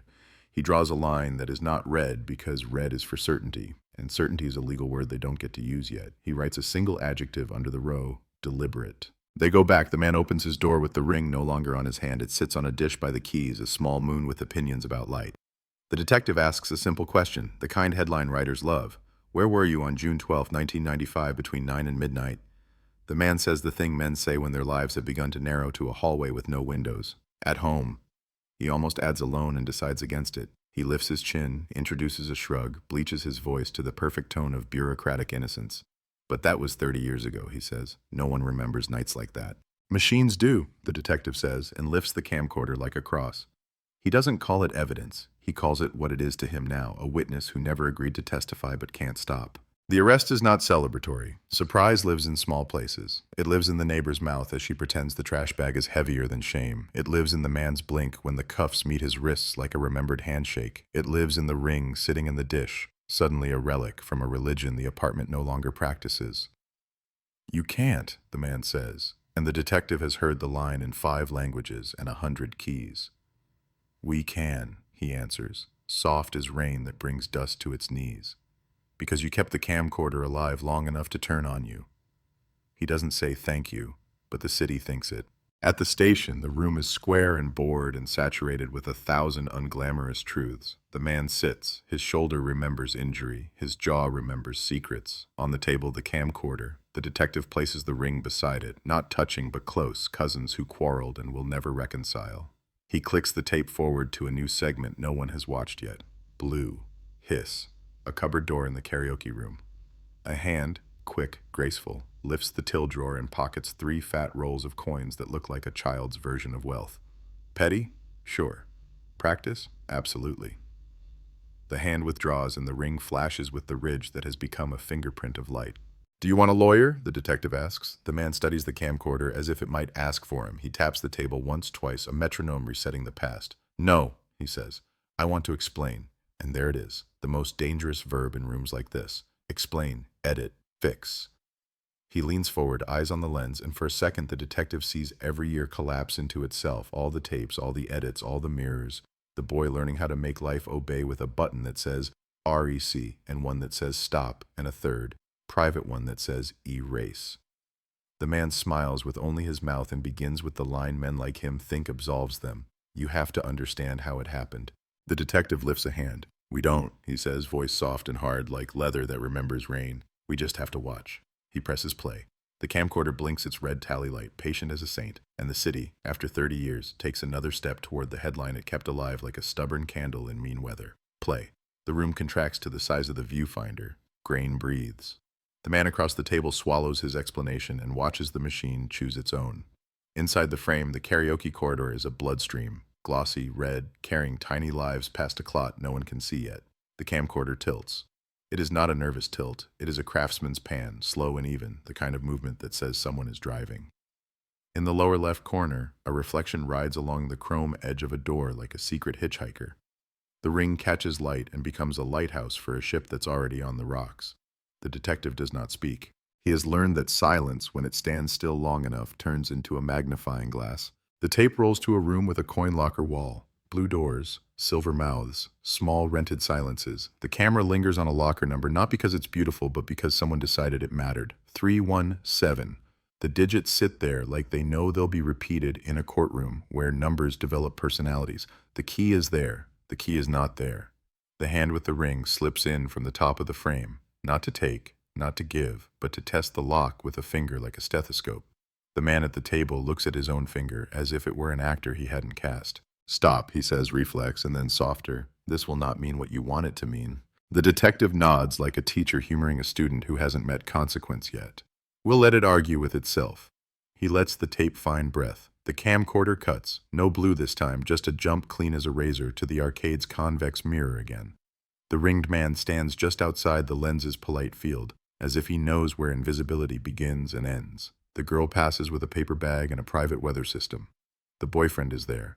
He has a grin that breaks into static whenever sincerity tries to broadcast. The camcorder zooms. It does not wobble. It does not ask permission. It steps closer without moving. The detective scratches a note he could write in his sleep. Deliberate. "Listen," the man says, and his voice has a mechanic's patience. "You're going to watch 30 hours and think you see me everywhere. You don't. You see cameras. You see how they make the world agree to be square and obedient. You see what I fix." "Fix," the detective repeats, mild as lukewarm tea. He doesn't have to push. The word falls on its face without help. The lab tech in the corner adjusts her headphones and points, a conductor calling a violin from the pit. In the glass of the prize machine, a second reflection nests inside the first. Not the ring, not the boyfriend. A cuff, a sleeve, a wristwatch with a face too bright to be cheap. The detective leans until his spine protests. The man blinks once, slow, like a photograph developing. "That's anybody," he says. "Anyone with a wrist." "Watches have dialects too," the tech murmurs, not unkind. She taps her screen. A catalog of wrists appears. advertisements, stolen photos, testimony that capitalism's vanity is a useful archivist. She tags one with a discreet flourish. The brand is niche, the model a short run loved by men who wanted to look like they rattled briefcases full of contracts. The boyfriend wore one at university because he liked the way success looked on his arm in elevators. Alumni photos don't lie, people in them do. The man across the table tries on a smile that doesn't fit. So you're going to add him because you like symmetry.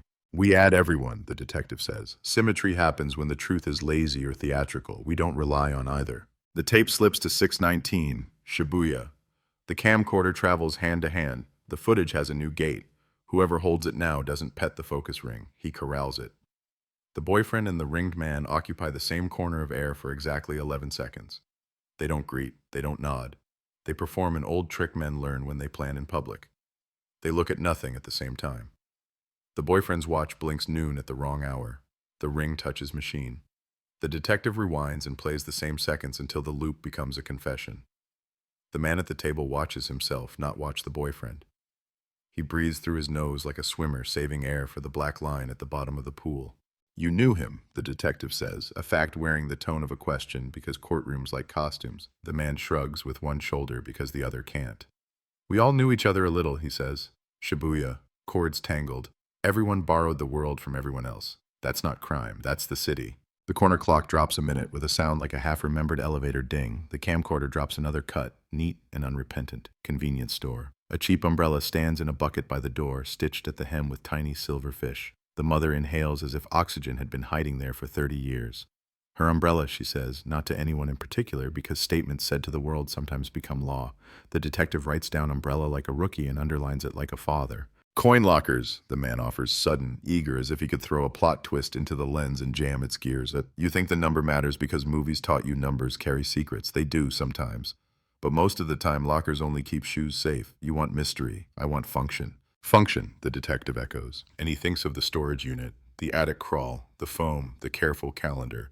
He thinks of the camcorder case with a cartoon cat that wagged its paw over 2 decades of quiet. Your function seems to have been to stand near erasures. The man meets the lens with a stare reserved for things he could take apart and fix if they would just consent to screws. I erased nothing, he says. The lab tech coughs. The karaoke till scene chirps as if to be polite about disagreeing. Coins become meteor showers into a pocket. The ring becomes a star again. The man looks away. He looks at the table, which has learned to be bark for men who speak to it instead of each other. The detective switches tapes. 626, center guy. The city wears the heat like a jacket someone refuses to take off. The lens finds an angle under a restaurant awning and waits like an animal that understands the wind. The girl is not in this segment. The girl is everywhere in it anyway, because absence in a cold case is an actor with top billing. The boyfriend appears and rehearses surprise for a camera he doesn't know is watching. The ringed man arrives 5 beats later, the kind of timing you only pull off if you've spent your life quitting jobs before bosses can fire you.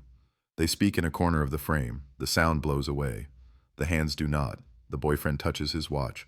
The ringed man taps the focus ring on the camcorder he doesn't hold. He taps air, habit playing phantom.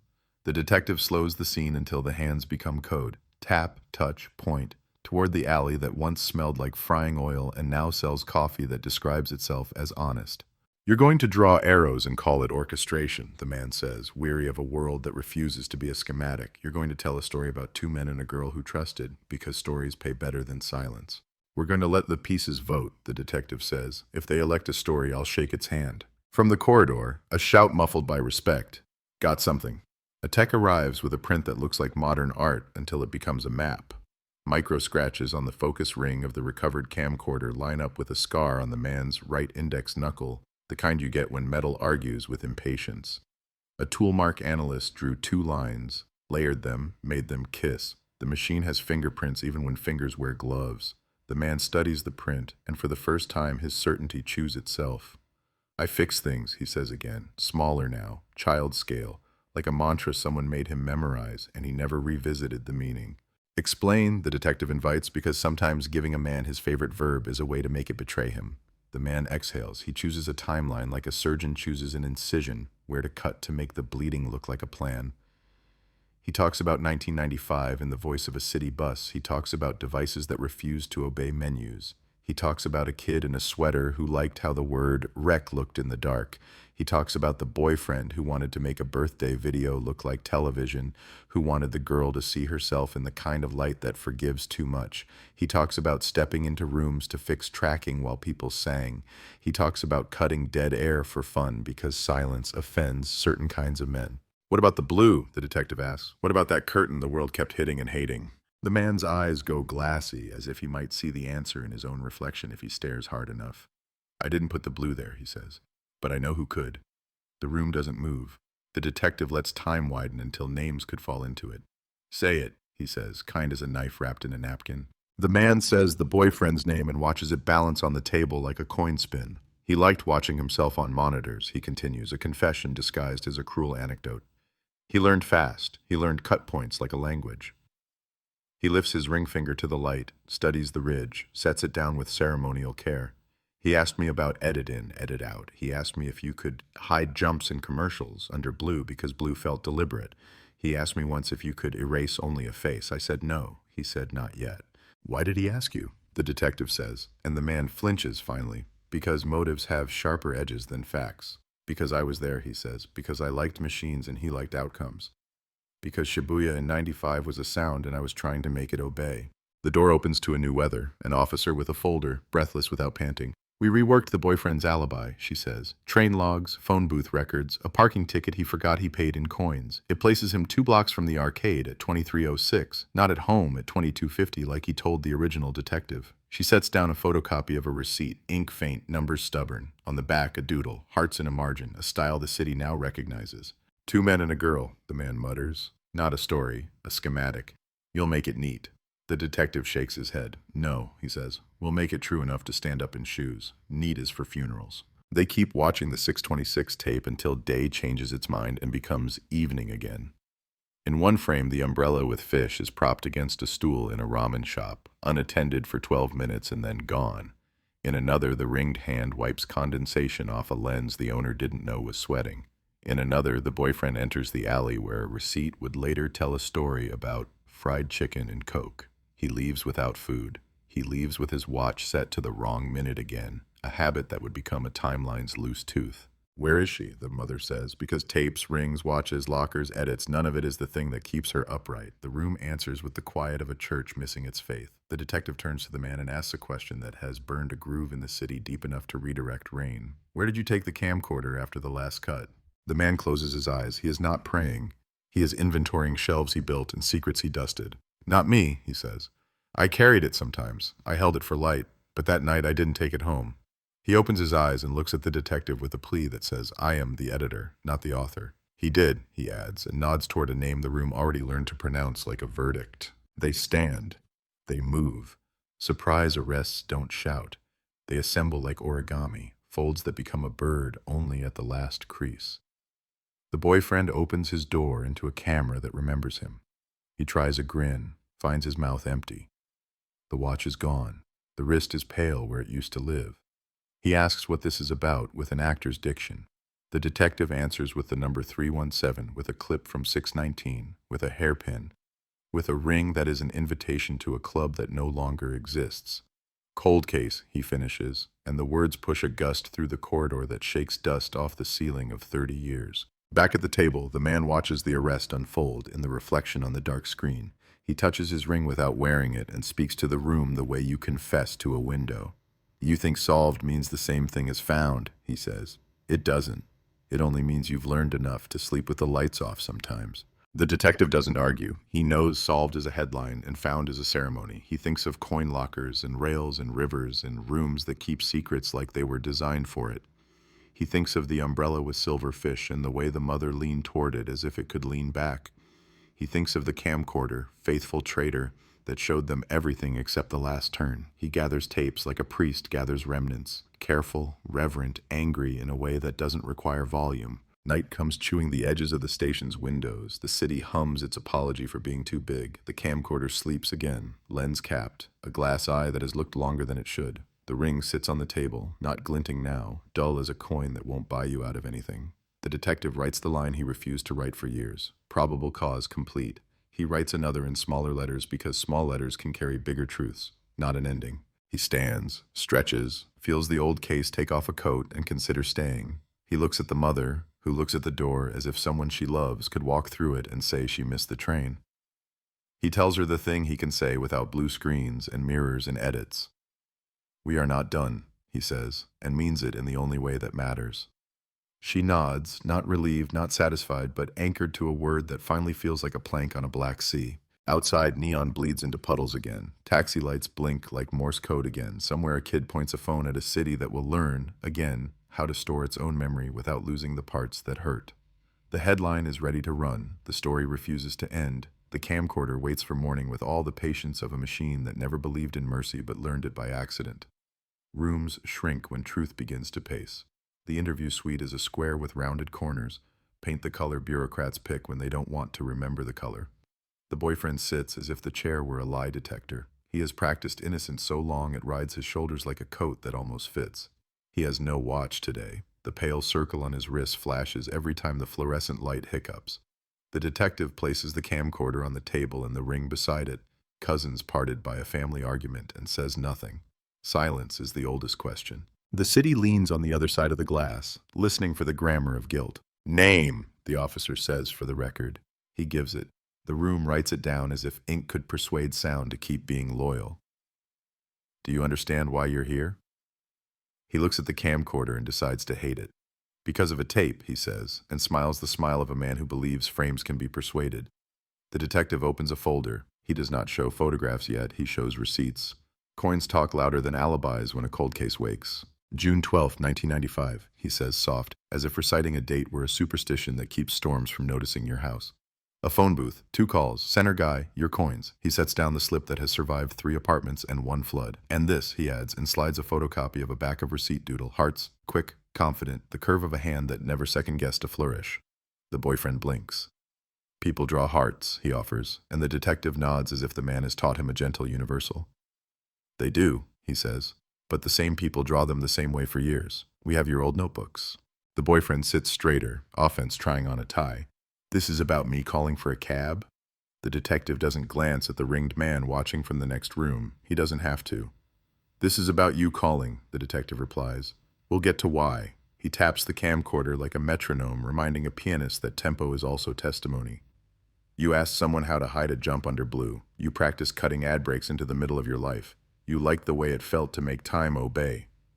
The boyfriend's eyes find the lens cap and hover as if his hands could twitch and knock the past off the table. Across the glass, the ringed man stands, not cuffed, not free, a witness to a crime he insists he didn't edit. He observes the boyfriend's mouth the way a machinist observes a bearing. Is it smooth? Is it lying? The lab tech, headphones crooked like a careless halo, rewinds a memory of 619 and freezes the frame where 2 men learn how to look at nothing together. She pins it on a corkboard without red lines, because red lines are for sermons, and this is not church, it is surgery. "Locker 317, the detective says, the digits flat as concrete. The boyfriend's eyelids flicker. "What locker?" The detective slides a photograph of a blue door and a small silver mouth. "The one your camcorder loved," he says. "The one a hand with a ring tapped like a doctor listening for a murmur." He lets a beat pass. "We opened it." This is not true yet. It will be true in an hour, the way a tide is true before it touches shore. The room inhales as if it could smell the future. "There was dust," the detective adds, "and a coin from a year no one saves unless they mean to." "I didn't have keys," the boyfriend says. "No one remembers a locker after 30 years. The detective smiles the way men smile when a door opens that didn't have a handle a moment ago. "Machines do," he says, and the camcorder's plastic face seems to agree. He steps out, leaves the boyfriend with a cup of water that doesn't taste like mercy. In the corridor, the plan is already walking. A pair of technicians, men and women who treat screws like punctuation, shoulder a box of lockpicks older than some of the officers. The coin locker wall, relocated and repainted since '95, still hums with the same electricity. Nostalgia is an efficient electrician. The manager swipes a master key with the reluctance of a person who has learned to fear the past for practical reasons. 317? He asks, and the detective nods. The key turns. The door sticks the way guilt sticks when it's been waiting. Inside, a ghost of a bag, the outline of fabric long gone, a touch of grit that once was street, once was pocket, once was the seam of a jacket you don't wear in summer. "Dust only," the manager says, relieved to be the man who gets to say it. The detective doesn't argue. He holds a flashlight like a priest holds a candle and inspects the seam at the back where Russ thought it could live unobserved. There, thin as an eyelash, the varnish line that says, "This door was repainted after a repair." Records, when woken by the right insistence, produce a work order from late June 1995. Door jammed, lock replaced, contents claimed by unknown male with fee paid in exact change.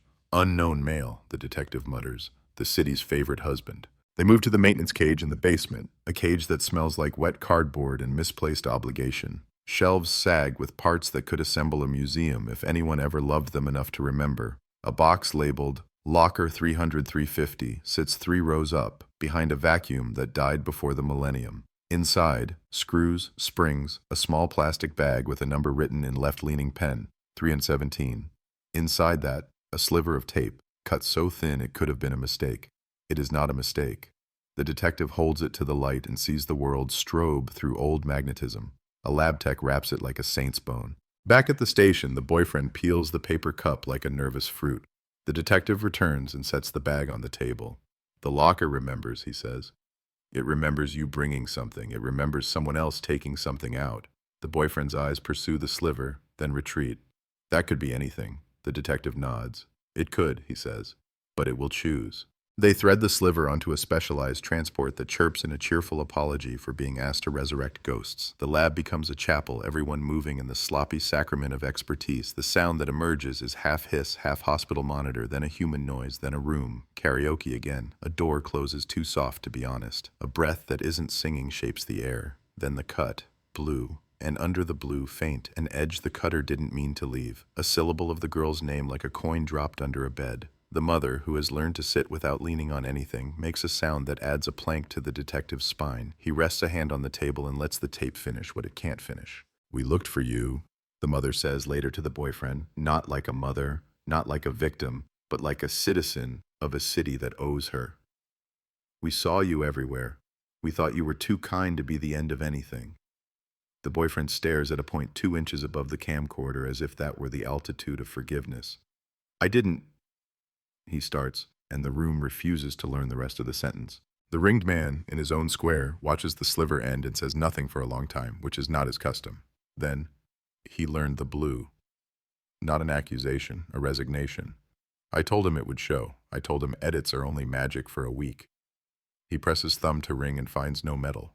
The ring sits in an evidence dish like a retired planet. He looks smaller without it, as if membership kept his bones on speaking terms. Coin lockers dig up a second bone. Maintenance logs show a second jam on July 3rd, 1995. Different locker, same corridor. The detective's finger traces the row numbers the way some men trace names on monuments. He reads the technician note aloud as if incantation could reverse time. Suspect glue in mechanism. Removed foreign object. Contents empty. The foreign object, boxed and forgotten, is shaped like a key, but not a key. A broken hairpin, cheap gold, the exact curve the mother described when she was trying to remember if memory hurts less when you give it a job. He sets the hairpin in her palm and watches her face do something human beings should not have to do in police stations. Grieve forward and backward at once. She turns the pin, and it catches the light like a signal from a shore you can't reach. "She bought them in May," the mother repeats, not to establish a fact, but to steady her breathing. She said the gold looked cheap, but it held. The detective writes the sentence down as if miracles were clipped to syntax. The boyfriend's lawyer arrives carrying a briefcase that believes in its own weight. The lawyer says cold case too many times in a way that makes the 2 words feel like shrug. "Memories fade," he says. "Tapes degrade." He offers 3 options for doubt and expects the room to pick one and feel smart. The detective thanks him for the demonstration and asks the boyfriend again, "Where did you take the camera after the last cut?" This time the answer is a shape, not a sentence. The boyfriend's hand half lifts, then lands, then taps the outline of a strap that isn't there. Habits testify when mouths get stage fright. They walk him along the tapes road, the arcade mirror, the convenience store, the karaoke TV, the ring star, the umbrella with fish, the phone booth, the locker. He refuses to recognize his own footsteps as choreography. He calls them coincidence, a religion for atheists. The detective doesn't argue. He shows the sliver again, the whisper under blue, the syllable like a thread through skin. "Say your name," he asks, and the boyfriend does, and the room stops being climate-controlled for a full minute. Night leans hard on the windows like a dog that wants in. The city in the glass looks younger when lit from inside. The detective takes a walk along the corridor, where the coin lockers now wear LED halos. He stands in front of 317 and drops a coin into the slot and pushes the door open and breathes rust and air and the sweet old smell of people keeping secrets behind metal. He doesn't pretend the door will give an answer a camera couldn't. He thanks the door anyway for holding shape, for proving that some things stay even when nothing else does. Back upstairs, the ringed man is ready to tell a story 6 degrees left of confession. He describes the boyfriend approaching him at the cafe, the one with the new tile over a floor that used to remember spilled beer. He describes questions disguised as compliments. You're good with tracking, meaning, how do I erase the shake in my voice? He describes a night in June when the boyfriend learned to swaddle the jump cuts in generous blue and believed the blue loved him for it. He thought he could fix it later, the ringed man says. He thought later is a place that keeps promises. The detective writes the sentence down because he wants to remember the taste of that kind of arrogance. What about after, he asks. After the blue. The ringed man folds his hands the way men do when they want to look safe for cameras. I carried the camcorder to the station, he says. He gave it to me because he thought I liked weight. He said he would meet me at the lockers. He said he had to talk to her father, make it right, confess to losing his temper and the tape. He didn't meet me. I used the locker because that's what the city taught us. You can store time in small metal boxes and it will be there when you need it. He looks up, a boy who lost a rule. It wasn't. Did you open it later?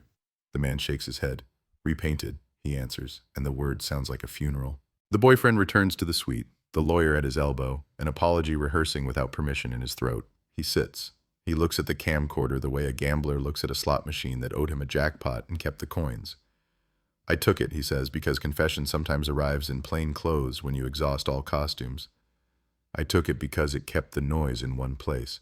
I told myself I would bring it back. The detective lets the room be a mirror that doesn't distort. Back where? He asks, and the boyfriend's face chooses an answer the way a drowning man chooses which direction is up. To her, he says, and the mother releases a sound that teaches silence to behave. Locker 3117, the detective nudges, and the boyfriend shakes his head. Not at first, the bridge. He names a small bridge the city uses as a seam to stitch two nights together. The river sounded like a tape hiss, he says, and stares at his hands as if they might translate. I thought I could fix what I did by making the sound bigger. I couldn't. He swallows, finds a vantage point inside himself where he can say the next sentence with both feet on floor. I brought the camera to the lockers after. I called him for help. I chose one with a 7 because it felt lucky. He breathes. I was wrong. What did you do with her? The mother asks it, not the detective, and the room does not protect him from the question's weather. He shuts his eyes, and the lids show him fluorescent negatives. Not here, he says, and the detective's hand tightens because not here is a map if you know how to read cowardice. On the old service road by the construction site, he adds, voice shrinking to a schematic, where the ground was soft. The city shifts as if a giant under the districts has turned in sleep. Men and women move without raising their voices. A shovel becomes a witness. Light rigs yawn, awake. The bridge watches itself reflected in water it has known intimately for a century. The mother stands at the edge of the perimeter, hands closed around the hairpin like a compass, with grief for a needle. The detective draws a line from the locker to the bridge to the road the city paved over and called progress. He draws it in pencil because roads like to change their minds. They dig where time thought it had successfully learned to be dirt. The first find is not a bone. It never is. It's a button, plain, mother of pearl turned city gray, the kind shirts wore in '95 when young men believed white fabric made them invincible to suspicion. Then a scrap of ribbon, then the outline of a bag, then a shape that stops jokes. The detective's hand drops without falling. The mother does not move. The boyfriend, in a car with glass that only pretends to be privacy, lowers his head and finally remembers how to pray. The lab will name what the ground gives back. The headline the city has kept like a candle will finally burn clean enough to read, but not yet. Not while the night stains its knees, not while the river rehearses the sound it will make when the sun arrives. The detective stands, jacket leaking rain, and feels the case, old and stubborn, take another step toward language. He looks at the camcorder on the hood of his car, lens capped, a mouth that learned to swallow and then learned to speak.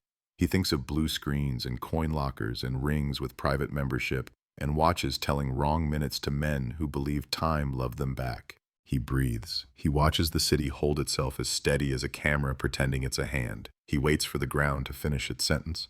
Dawn lifts like a curtain that forgot it was supposed to be heavy.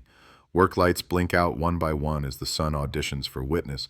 The perimeter tape sags with dew. Reporters arrive on tiptoe, reverent before they remember they don't have to be. The city clears its throat. Headline bones, cold case, remains recovered, community in shock. The detective watches gloved hands do what prayer can't, separate time from dirt. The ground gives small truths first, a zipper tooth, a plastic bead, a thread that used to be pink. Then the greater truth, wrapped in mud, stubborn love. No one speaks the word, they let the wind say it for them. He steps back and lets the forensics crew draw the squares, take the photographs, move reality into evidence. The mother doesn't faint, that would be too merciful.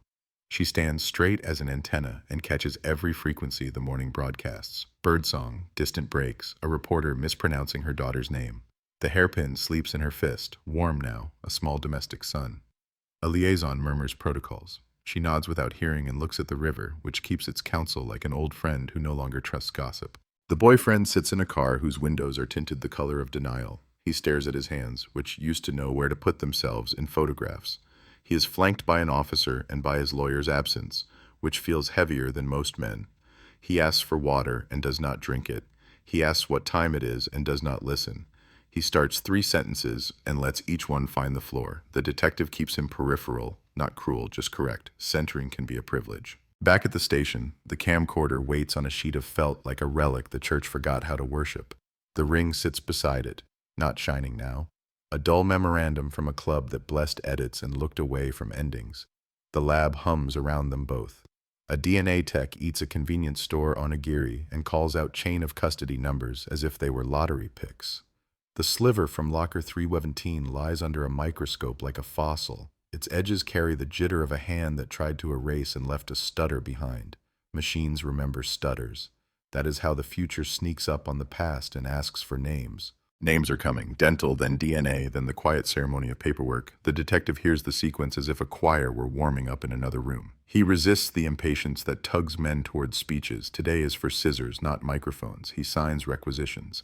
He signs a request for permission to search a storage closet behind the karaoke corridor's back stair, the one that was walled off in '98 when someone decided bathrooms needed more dignity. The permit comes fast because cold case is the kind of phrase that makes bureaucrats cooperative. It sounds like legacy. They take a hammer to a wall that thought it had retired. Dust falls like the gentlest weather. Inside, a cavity the size of an apology. Foam cases, gray, mildew-kissed. An abandoned display rack for blank tapes. Cardboard illustration of a smiling family, still bright where light never chewed it. In the angle where floor meets memory, a plastic grocery bag knotted twice. The knot has the swagger of a man who prides himself on small efficiencies. Inside the bag, a lens cap, a spare battery, a strap cut clean with scissors. The detective doesn't touch it until the photographer has touched it first with a camera. The ringed man watches quietly from the corridor. He does not ask to step in. He stands at a respectful angle from useful. He carries a particular sadness, envy's cousin. The machines, the tapes, the pieces, all of it would be a museum of his favorite grammar if it were not also a tomb. He says nothing. He thinks about 1995 like a favorite song and hears now the off-key he ignored. The boyfriend has walked to a second room for a second conversation, the kind that begins with doors clicking with the precise manners of a boutique. He has rehearsed a story since 3 a.m., a version with fewer verbs than truth demands. The detective lets him try on sentences until the seams split. I lost my temper, the boyfriend says, as if temper were a glove you could misplace. We argued about nothing. Nothing is the most expensive word. The detective keeps his voice low, not a whisper, just close enough to make lying feel like work. You edited the tape, he says, letting the verb sit there with its arms crossed. You wrapped the jump in blue. You walked the camcorder to a locker like a dog you didn't want to be seen with. The boyfriend's face does a memory. He looks younger for 1 second and then older for 2. He touches his bare wrist like a man reaching for a vanished watch. It wasn't supposed to be... He stops. The room waits. It wasn't supposed to be the only version, he finishes lamely, as if a second cut would have resurrected anything but his vanity. He mentions a bridge. He mentions the way water sounds like tape hiss. He mentions calling the ringed man and the ringed man not picking up. He mentions a locker number he picked because he liked sevens, which is a child's theology. You chose the bridge because no one looks up from water at night, the detective says, not accusing, just cataloging. You chose the locker because it felt like a pause button. He leans in. You chose blue because you thought it would make guilt look like technical error. The boyfriend blinks. It did, he says, and then, quietly honest, for a while. The river keeps its appointment with the city. It carries mornings. It has carried worse. Officers work the bank like patient gardeners. A second hairpin surfaces, its cheap gold laughing at memory. A strip of fabric that used to be ribbon. A player point card from the arcade, warped but legible enough that a clerk recognizes the loyalty number format. The detective writes everything down because writing is how he keeps from deciding too soon that he understands. He takes a pause in the convenience store where the door glass made a witness out of light. The owner has changed 3 times. The floor knows how to pretend it's new. He buys canned coffee and stands in the same spot where the reflection once borrowed the city's patience. He watches his face and sees it twice, what the lens sees and what the man behind it used to wish the lens would see. He thinks of the ring's ridge flashing when the hand moved. He thinks of the boyfriend's watch, always wrong by a minute the way a man is wrong by an intention. He thinks of the first time the mother said the word umbrella like a spell that could reanimate. An officer meets him at the door with a printout. ATM camera across from the arcade, she says. A frame nobody flagged in '95 because it looked like garbage. The contrast pulled, the face clears enough for comfort. The still is a cousin of the others. The ringed man, not front and center, never that, but sharp enough that you'd greet him by name on a quiet street. The timestamp is a lie. Those machines never agreed with time, but the folklore in the corner tells the truth. June 12th, 2304. The detective tucks the still into a folder that has learned to feel like spine. They walk the boyfriend through the nighttime again, this time with maps that do not forgive. He points on paper the way some men point at birds, vaguely, as if implication could do the job of direction. The detective marks each point in pencil and later retraces some in ink. He draws a big circle around a distance the boyfriend swears he didn't walk, and then a small circle around a phone booth, where coins spoke louder than his memory. 2 calls, the detective says. 1 to him. He tips his head toward the corridor where the ringed man is shadow. 1 to a number that never answered again. That's her, the mother says softly, and the boyfriend flinches like someone slapped the ghost of his cheek. He nods once. An admission shaped like a fall. I called to say sorry, he offers. The mother tilts her chin and holds his eyes in a grip that would turn iron. You called to hear your voice sound kind, she answers, and the room steps back so the sentence can echo. The lab whispers the first official name into the day. Dental consistency, pending DNA, provisional identification, sufficient for a city to exhale in that tricky way, relief and sorrow share. The mother sits with a form and signs a line that no mother was born expecting to sign. She does it with a pen that writes like a knife kept in a laundry drawer. She asks for a room without windows. They give her one, and then quietly keep the door open because people are not meant to be alone with certain words. The detective calls the prosecutor. He chooses language that has learned to stand thenated and barely breathe. Probable cause becomes an arrest warrant written with an ink that feels heavier. The ringed man watches his future shrink to a hallway and does not argue. I'm not the author, he says again, but without the old smugness. I never thought I was the hero either. I thought I was credits. He looks down at his hands. They are talented hands. They shake now in a way that cannot be fixed by tools. I tried to stitch cuts, he says. That night, I stitched the wrong thing. The arrest at noon is quiet enough to be mistaken for manners. The ringed man puts on his shoes like someone who understands leather deserves respect. He takes his keys and then remembers they no longer describe freedom. He sets them down. He doesn't reach for the ring. It remains in its dish at the station, a small planet decommissioned. The neighbor with the trash watches again, a committed extra. She will tell the story later with adjectives that don't usually live in her mouth. She will get details wrong that don't matter and the one detail right that does. The man looked like he was leaving a room he had arranged too carefully to survive anyone else's touch. In the interview room, he sits opposite the camcorder and studies it like a portrait painter forced to make small talk with the subject. You'll say I taught him, he begins, and the detective doesn't rescue him from the obvious. I taught everyone, the man adds, how to stop shaking, how to light faces, how to pretend the city was made of clean edges. He asked deeper questions. He asked how to make the wrong minute disappear. He looks at the ceiling as if the answer might be written where water stains tell old jokes. I told him it wouldn't hold. He believed in holding. Did you touch her? The detective asks, plain and brutal in the only ethical way. The man stares at the table, at the groove carved by a nervous pen, at a scratch where some other story chewed its fingernail. No, he says carefully. I could have been the kind of man who did. I wasn't. I carried tapes. I carried a machine. I carried his fear because it disguised itself as a problem I knew how to solve. He looks up, certain of exactly one thing. He broke her. I tried to break the evidence. I failed. Failure sometimes saves cities. The tape held. The blue creaked. The locker stuttered. The hairpin learned the language of rust and didn't forget how to speak it back. The watch stayed wrong enough for a timeline to notice. The umbrella's silver fish swam through memory without drowning. Small things are conspirators when the big thing refuses to confess. The mother asks to see the camcorder. The detective hesitates and then lays it in her hands because some rituals are older than policy. She weighs it, surprised at its obedience. It's lighter than he was, she says, and they all know who she means. She turns it over, finds the cartoon cat sticker, rubs it with her thumb until the cat looks newly awake. Everyone loved this machine more than they loved their own breath, she says, not unkind. It told them who they were. It told me where she went. She hands it back. The detective accepts it with the kind of bow men give to altars. Evening arrives in the old way, quietly from the corners. Reporters find their verbs. The city scrolls. The headline the case had been rehearsing finally clears its throat and speaks in full. Tokyo 1995, cold case solved. Missing camcorder triggers surprise arrest. People who were children then send messages to group chats with unspooled fondness for a district that used to smell like oil and novelty. A man posts a photograph of the arcade's convex mirror from 1997 and doesn't know he's holding a relic. A woman pours tea and says aloud, to no one, that she knew it would be a ring. The detective turns the television off with a remote that squeaks. He prefers the sound of paper. He sits with the case file and copies a line from his legal pad into the official record. We were led by small fidelities. He adds another. The machine was loyal to the wrong people until it remembered who buys the electricity. He doesn't write a conclusion. He has learned that conclusions attract lightning. Night leans. The station window reflects a tired man with a good suit and a stubborn heart. The camcorder sits on the felt, the ring in its dish, the hairpin in a clear box, the sliver under glass. The boyfriend breathes inside a room where air tastes like paperwork. The ringed man stares at his hands as if they had switched owners while he wasn't looking. The mother closes her eyes in a chair and dreams a memory that refuses to behave, as memories should, and decides it doesn't have to.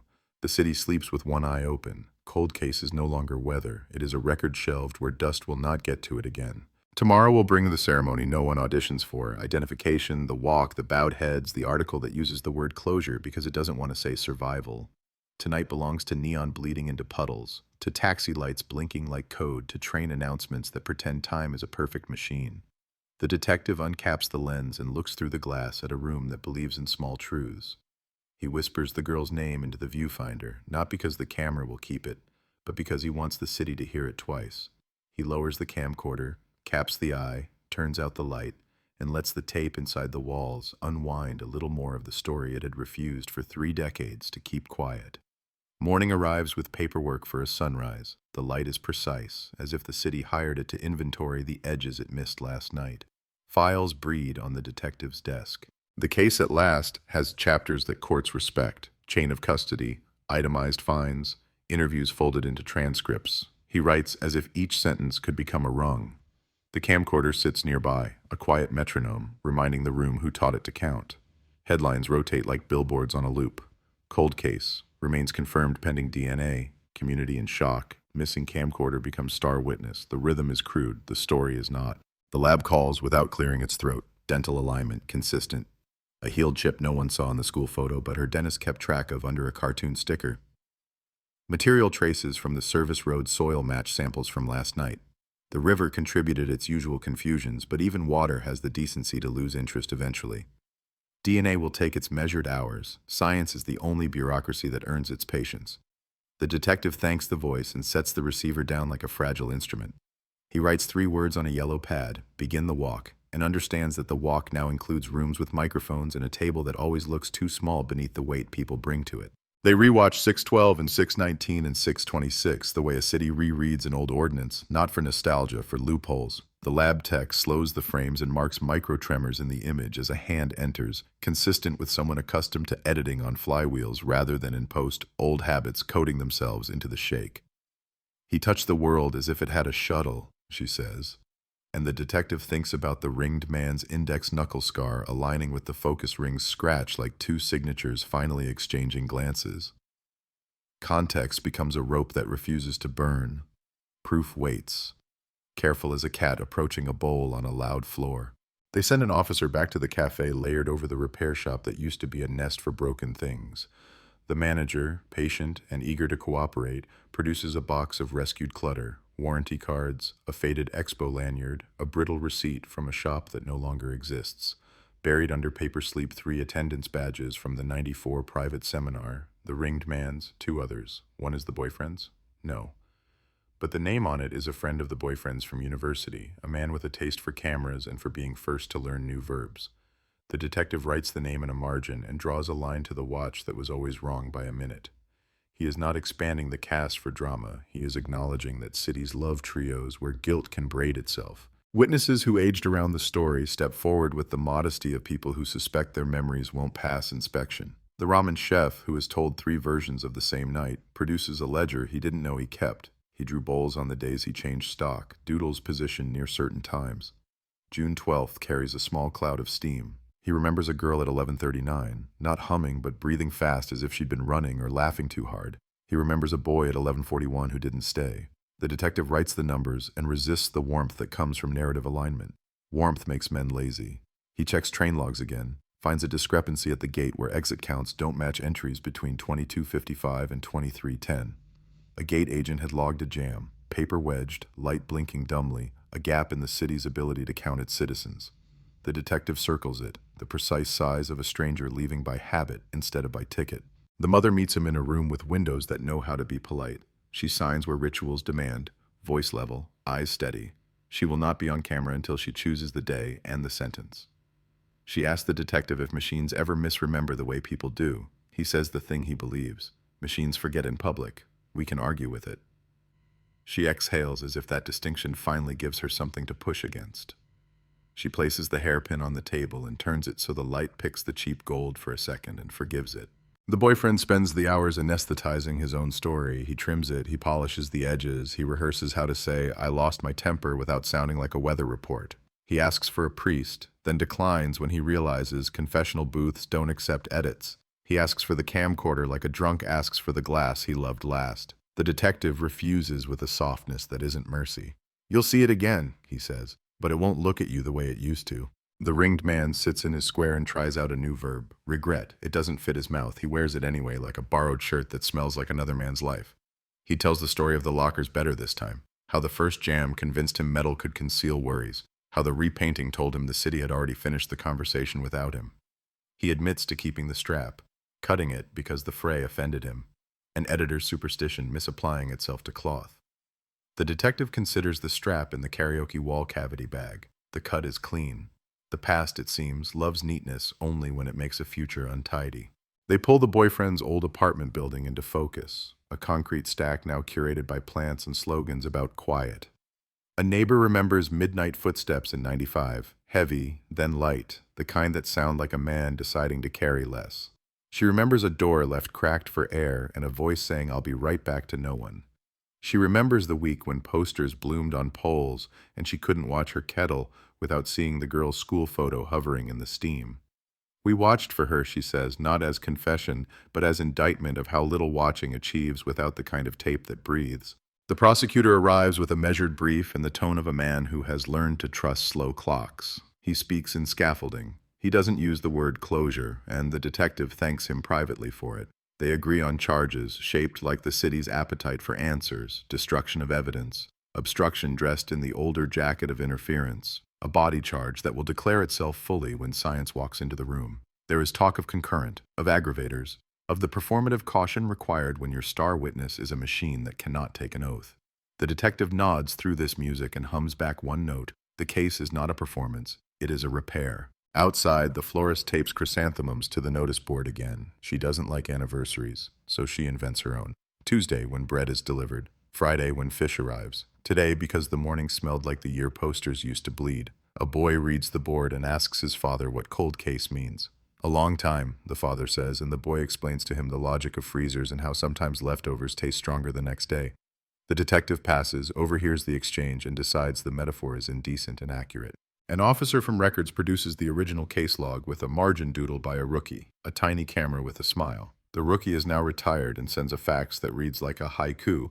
"Search drains near center guy. I wanted to. We didn't have the crew." The detective laughs without humor and signs the crews out. They open mouths in the street and ask Water to confess.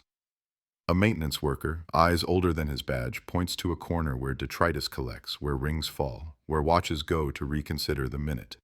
They dredge politely. A coil of tape ribbon surfaces, not from the camcorder's cassette, older, thinner, the kind you thread into machines that have to be taught to whisper. The lab says it's chaff from a repair shop trash bag. The ringed man admits to tossing spools when he got precious about space. It isn't evidence. It is a still life of men pretending entropy answers to them. Evening breaks weather into thesis statements. Headlines refine themselves with new verbs, unearthed, corroborated, re-examined. A station shows the convex mirror from the arcade. A presenter draws a red circle the size of a city's hunger around a smudge that is now a man's face. People at home put down chopsticks and fall into the old habit of believing the circle more than their eyes. The detective turns the television off again, hears the silence expand, welcomes it in like a relieved landlord. He drafts a letter to the mother that will go with the formality the law insists on, an explanation of property to be released later, of items that will remain in custody, of the timetable that refuses to hurry just because hearts have. He shows her the letter before he sends it, asks if the language harms. "It doesn't help," she says, honest as gravity. "But it behaves." He nods. He knows behavior is the only dignity left in certain rooms. Night patrol finds a man lighting incense at the alley that used to smell like frying oil. He is neither friend nor family. He is a citizen who was 20 in 1995 and learned to fear mirrors that year. He says loud enough for the air to record it. "I'm sorry we didn't make enough noise then." The detective hears about it and sits longer than he should with the sentence. Noise is a tool. So is silence. In between is the frequency the camcorder learned to keep and the tape learned to release and the city learned to translate when its attention finally stopped being busy. They set a quiet watch on the bridge, not because anyone will return, but because ritual completes lines the day left sketched. The river moves like tape through a capstan. The detective imagines, just for a second, that the blue screen was a river too, and that underneath it ran a syllable the city refused to process until someone found the sliver slim as a nerve and made the room listen. He promises himself he will never say out loud that machine saved her name. He promises himself he will say her name to the machine anyway whenever he is alone. He writes one more note before he lets the station darken. Check the watch. The boyfriend's wrist is bare now, but watches have warranties. Repair shops leave receipts. A clerk in a mall basement produces a ledger with loops like vines. There is an entry for June 10th, 1995. Band adjustment. Minute hand runs fast, customer insisted. The detective smiles because vanity has always been a better witness than conscience. He adds the copy to the file and thinks of how many times the boyfriend reset his minute to match whatever he needed time to be. At home, the city cooks and forgives. The detective does neither. He walks past the convenience store one more time and lets the automatic door rehearse, respecting him. A child pings a claw crane, loses, laughs, tries again. The mirror bulges gently, still eager to collect the faces of people who will never ask it to testify. The detective buys canned coffee because the machine expects him to, and inevitabilities must be indulged in small ways so they don't get greedy. He returns to the station and finds the camcorder where he left it, eye-covered, loyal and bored. He lifts it, feels the old weight, the false promise of control baked into its balance. He aims it at his own reflection in the window, presses power, does not press record. The red tally light does not blink. He pretends it does, and in the pretending feels the wound of the city throb and not worsen. He lowers the machine and sets it beside the ring and the hairpin and the sliver as if arranging a grammar problem for students who don't exist. The phone vibrates against the desk, a polite alarm clock in a room that forgot about sleep. DNA confirmation, the voice says, and then the name. Clear as a bell, learning to call both pain and relief to the same front step. The detective closes his eyes. He doesn't bless anything. He doesn't curse anything. He writes the name at the top of the file and underlines it once, and the line looks like a horizon between storms. He calls the mother. He doesn't schedule this kindness for daylight. He uses the voice that learned how to be the right furniture in a burning room. She answers as if she were already awake, inside whatever dream taught her how to brace. He says the name. She says thank you, then hangs up before any other word can betray either of them. He sits with the dial tone, like a monk sits with a gong. The case is now something that can walk into a courtroom without wobbling. It is still not a conclusion. The detective has 10 questions left and understands that answers will insist on paying with new questions. He writes a sentence at the bottom of the page that the record will never quote. We don't solve cold cases. We thaw them until the city remembers what the season was supposed to be. Outside, neon performs its trick, bleeds into puddles, becomes code, promises a future made of tidy minutes and correct reflections. The detective knows better. He also believes in the miracle of small fidelity. He locks the room, leaves the camcorder asleep, and carries the file home the way some men carry photographs they cannot hang yet. The city switches off in slices. Somewhere, a man who used to fix machines dreams of a ring sinking in a glass of water and waking up as someone else's watch. Somewhere, a florist cuts stems to a measured length and thinks about proportion. Somewhere, a gate counts correctly and is quietly proud of itself. Tomorrow, the story will enter the room with a judge. Tomorrow, microphones will dress in adjectives. Tonight, the tape inside the walls runs just enough to be certain of its own existence. The detective stands in the doorway, eyes adjusting to the honest dark, and says the girl's name once, trusting the building to keep it like a secret worth having. Morning wears a tie and carries a calendar. The day has appointments with law, and law is punctual when television points a microphone at it. The courthouse smells like paper that learned to be authoritative and marble that forgot it used to be mountain. The detective walks a file through metal detectors that greet everyone like clock chimes. He does not think of closure. He thinks of continuity. Cold case isn't over. It just learned to speak in complete sentences. Arraignment is choreography for those who learn to keep their faces in neutral. The boyfriend enters with the rehearsal still on his skin, the absence of a watch leaving his wrist indecent.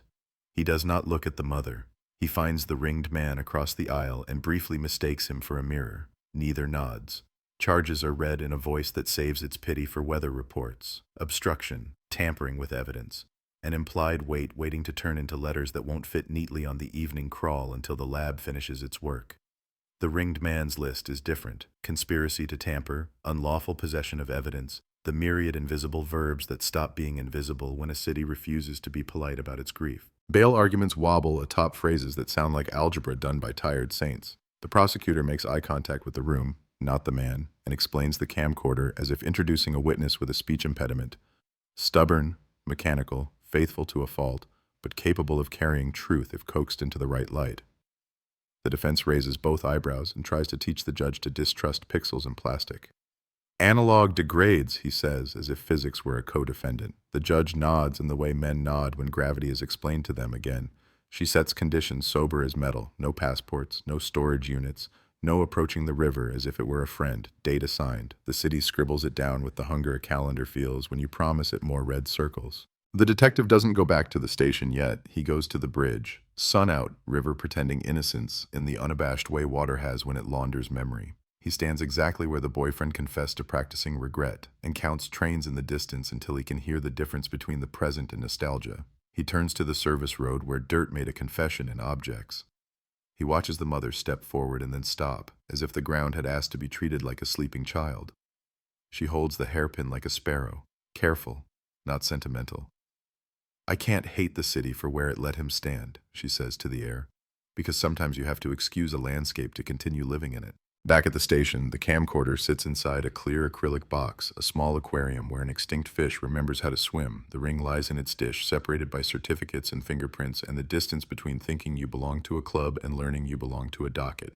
The detective meets with a man whose job title sounds like a secret weapon, magnetic sight restoration, and listens as the science steps into the room and refuses to apologize for taking its time. "Dropouts here," the analyst says, tapping a projected frame. Abrasion consistent with manual edit on a linear deck, not a camera cut. He didn't just tap, he fed it. The ringed man in the other room flinches as if he felt a past self make a decision and wants the present to interrupt. But tapes are not the only archivists. A box of wallets and belongings from the river, recovered over 20 years and never claimed, sits against a wall in records like a melancholy thrift store. They tip it out onto felt and begin the slow, indecent work of making private lives report for duty. 5 expired student IDs from other stories, a bus pass, a cafe punch card with one more cup to earn, a shrink-wrapped shape that once believed itself to be film, and under it all, a zippered pouch that the detective would have walked past if the lab tech's patience hadn't been contagious. Inside the pouch, a tiny screwdriver, a spare fuse, 3 Q-tips in a plastic sleeve, a folded paper with notes in 2 hands, left-leaning neat and a more performative right-leaning swagger. The left reads, "Blue interrupts." The right, "Cover with music." The left, "Too bold." The right, "People forgive songs more than silence." The detective takes a photograph and sets the paper back down as if it burned his fingers with the future of a cross-examination. They reconstruct the walk between the arcade mirror, the karaoke room, the phone booth, the locker, the bridge, the service road. A camera crew from a station that prides itself on reverence trails the detective at a distance required by decency and ratings. He ignores them. He listens instead to the unglamorous noises of a city that is not trying to be a metaphor. Bus brakes, a bicycle chain, the sigh a convenience store door makes for anyone who remembers to let it finish its sentence. Under the awning where the camcorder once learned to lurk, he kneels and finds what people always leave. Gum hardened into coins, a ticket stub, a rusted ring that belongs to plumbing, not to men. He feels briefly foolish and then forgiven. The city has never promised that evidence will arrive dressed for the job. The ringed man asks for paper and writes a list of places he once taught the boyfriend to edit without machines. Sharp cuts you carry in your hands. Doors disguise jumps, he writes. So does laughter. So does someone entering frame to hand you something. He hands the list to the detective the way a man hands back a key to an apartment he's already moved out of in his head. He loved doors, he adds out loud. He learned how to make blue into a door. The detective thinks of the karaoke room's cheap TV and the way a ring flash turned into a star, and he understands why the man looks almost proud. Then the understanding curdles. Pride is a poor shepherd. The boyfriend's attorney files a motion dressed in skeptical velvet, a demand to view every second of every tape in chronological order with a defense expert at the machine. Granted, experts are shepherds too, and the law is built for their flock. They gather in a viewing room with a projector that hums like summer. The defense expert is a relic in the best sense, a woman who used to cut on Steenbecks and can make splices feel like grammar.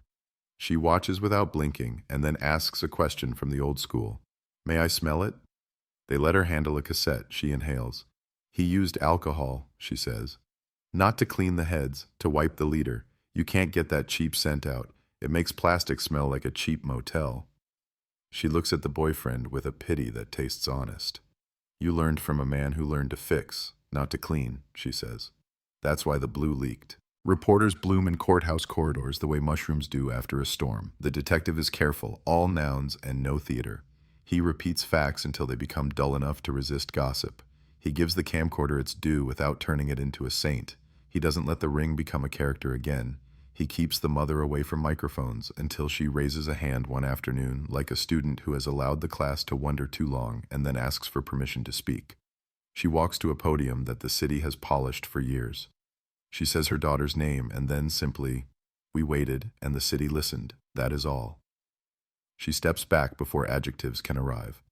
The detective feels gratitude for brevity press a crease into his ribs. At night, the detective and the lab walk a new cut that was hiding in plain air. The stretch of security footage from a bank across the street, a lens that looked outward once every 10 seconds and then slept for 50, a blink studied and judged by the present as negligence. In one of those 10 seconds, a shadow that could be a man or a forgetful planet crosses a rectangle of light. The tech calibrates the geometry of the bank's facade and the pavement and makes a silhouette confess weight and height. The ringed man. The timestamp, wrong like all timestamps of the era, aligns with a tram that drifted past a corner and got caught in a tourist's photograph.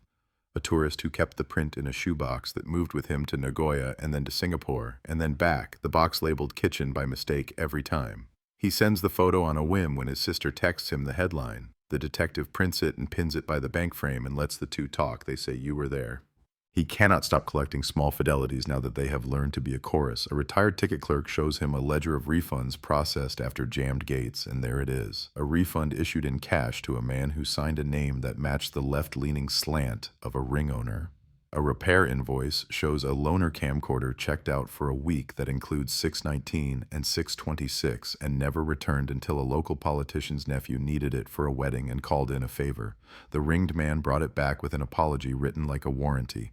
The detective lifts the chain one more link. The loaner's footage includes a tutoring session for the boyfriend on a rooftop with a cheap white backdrop and the ambition to be a host for something. Start clean, cut harder, the ringed man says on tape, off camera. The boyfriend practices his smile in wind that refuses to flat her hair. The city practices looking away. Trial preparations breed new and smaller trials, admissibility, foundations, instructions. The detective sits with the prosecutor and a whiteboard that refuses to be art. He helps write a narrative arc that tells the truth without flattering anyone. He insists the ringed man's vanity appear as vanity and not villainy by itself. He insists the boyfriend's shallow showmanship never be allowed to absorb empathy meant for the girl. He scratches out the word closure when it appears in a proposed opening and replaces it with the word accounting. He knows juries love nouns they can picture.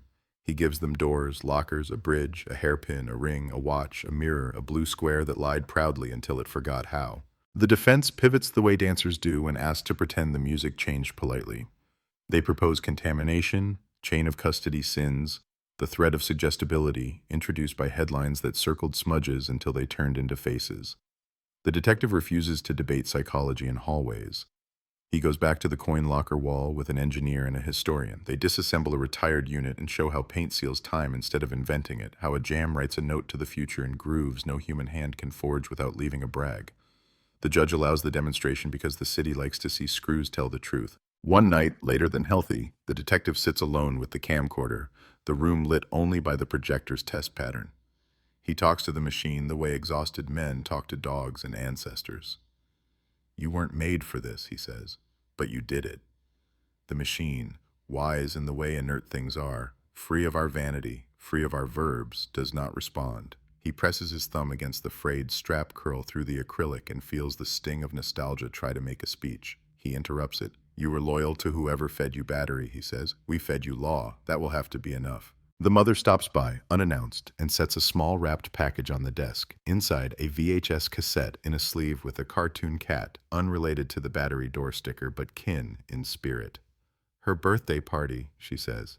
"I kept it because the sound was bad and the picture made everyone look cruel, and I didn't want that to be the version in the house. I think I was wrong." The detective loads it.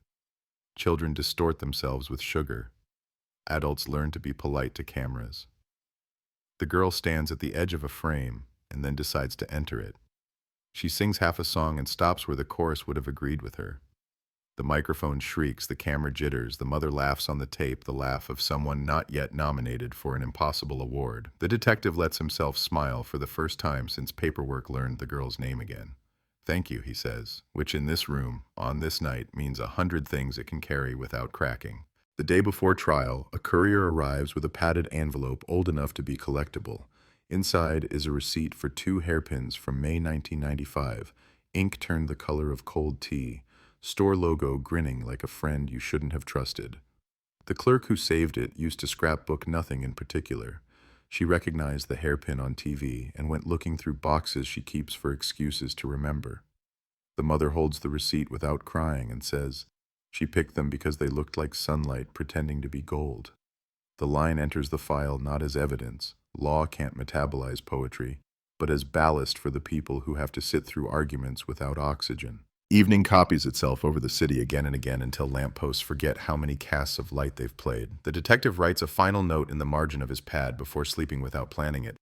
"We put the blue on the stand. We'll let it explain itself." He closes the file as if closing a window before a storm. He thinks of the mirror, the ring, the watch, the door, the locker, the bridge, the hairpin, the ribbon, the small screwdriver, the Q-tips, the left-leaning handwriting that kept trying to look like order and kept betraying its owner. He thinks of the mother saying it is enough that the city listened. He thinks of the girl's birthday tape and the way she stopped mid-chorus as if a future had tugged her sleeve and said softly, "Not yet." Night breathes in one lung and the courthouse breathes in the other. Somewhere a technician checks a bulb, a bailiff straightens a flag, a stenographer warms up fingers the way a pianist does before a recital they didn't ask to headline. The camcorder sleeps in its transparent box without dreaming. The detective dreams of a door that opens into a blue square that opens into a corridor that leads to a window that finally looks out on a morning the city is willing to call honest.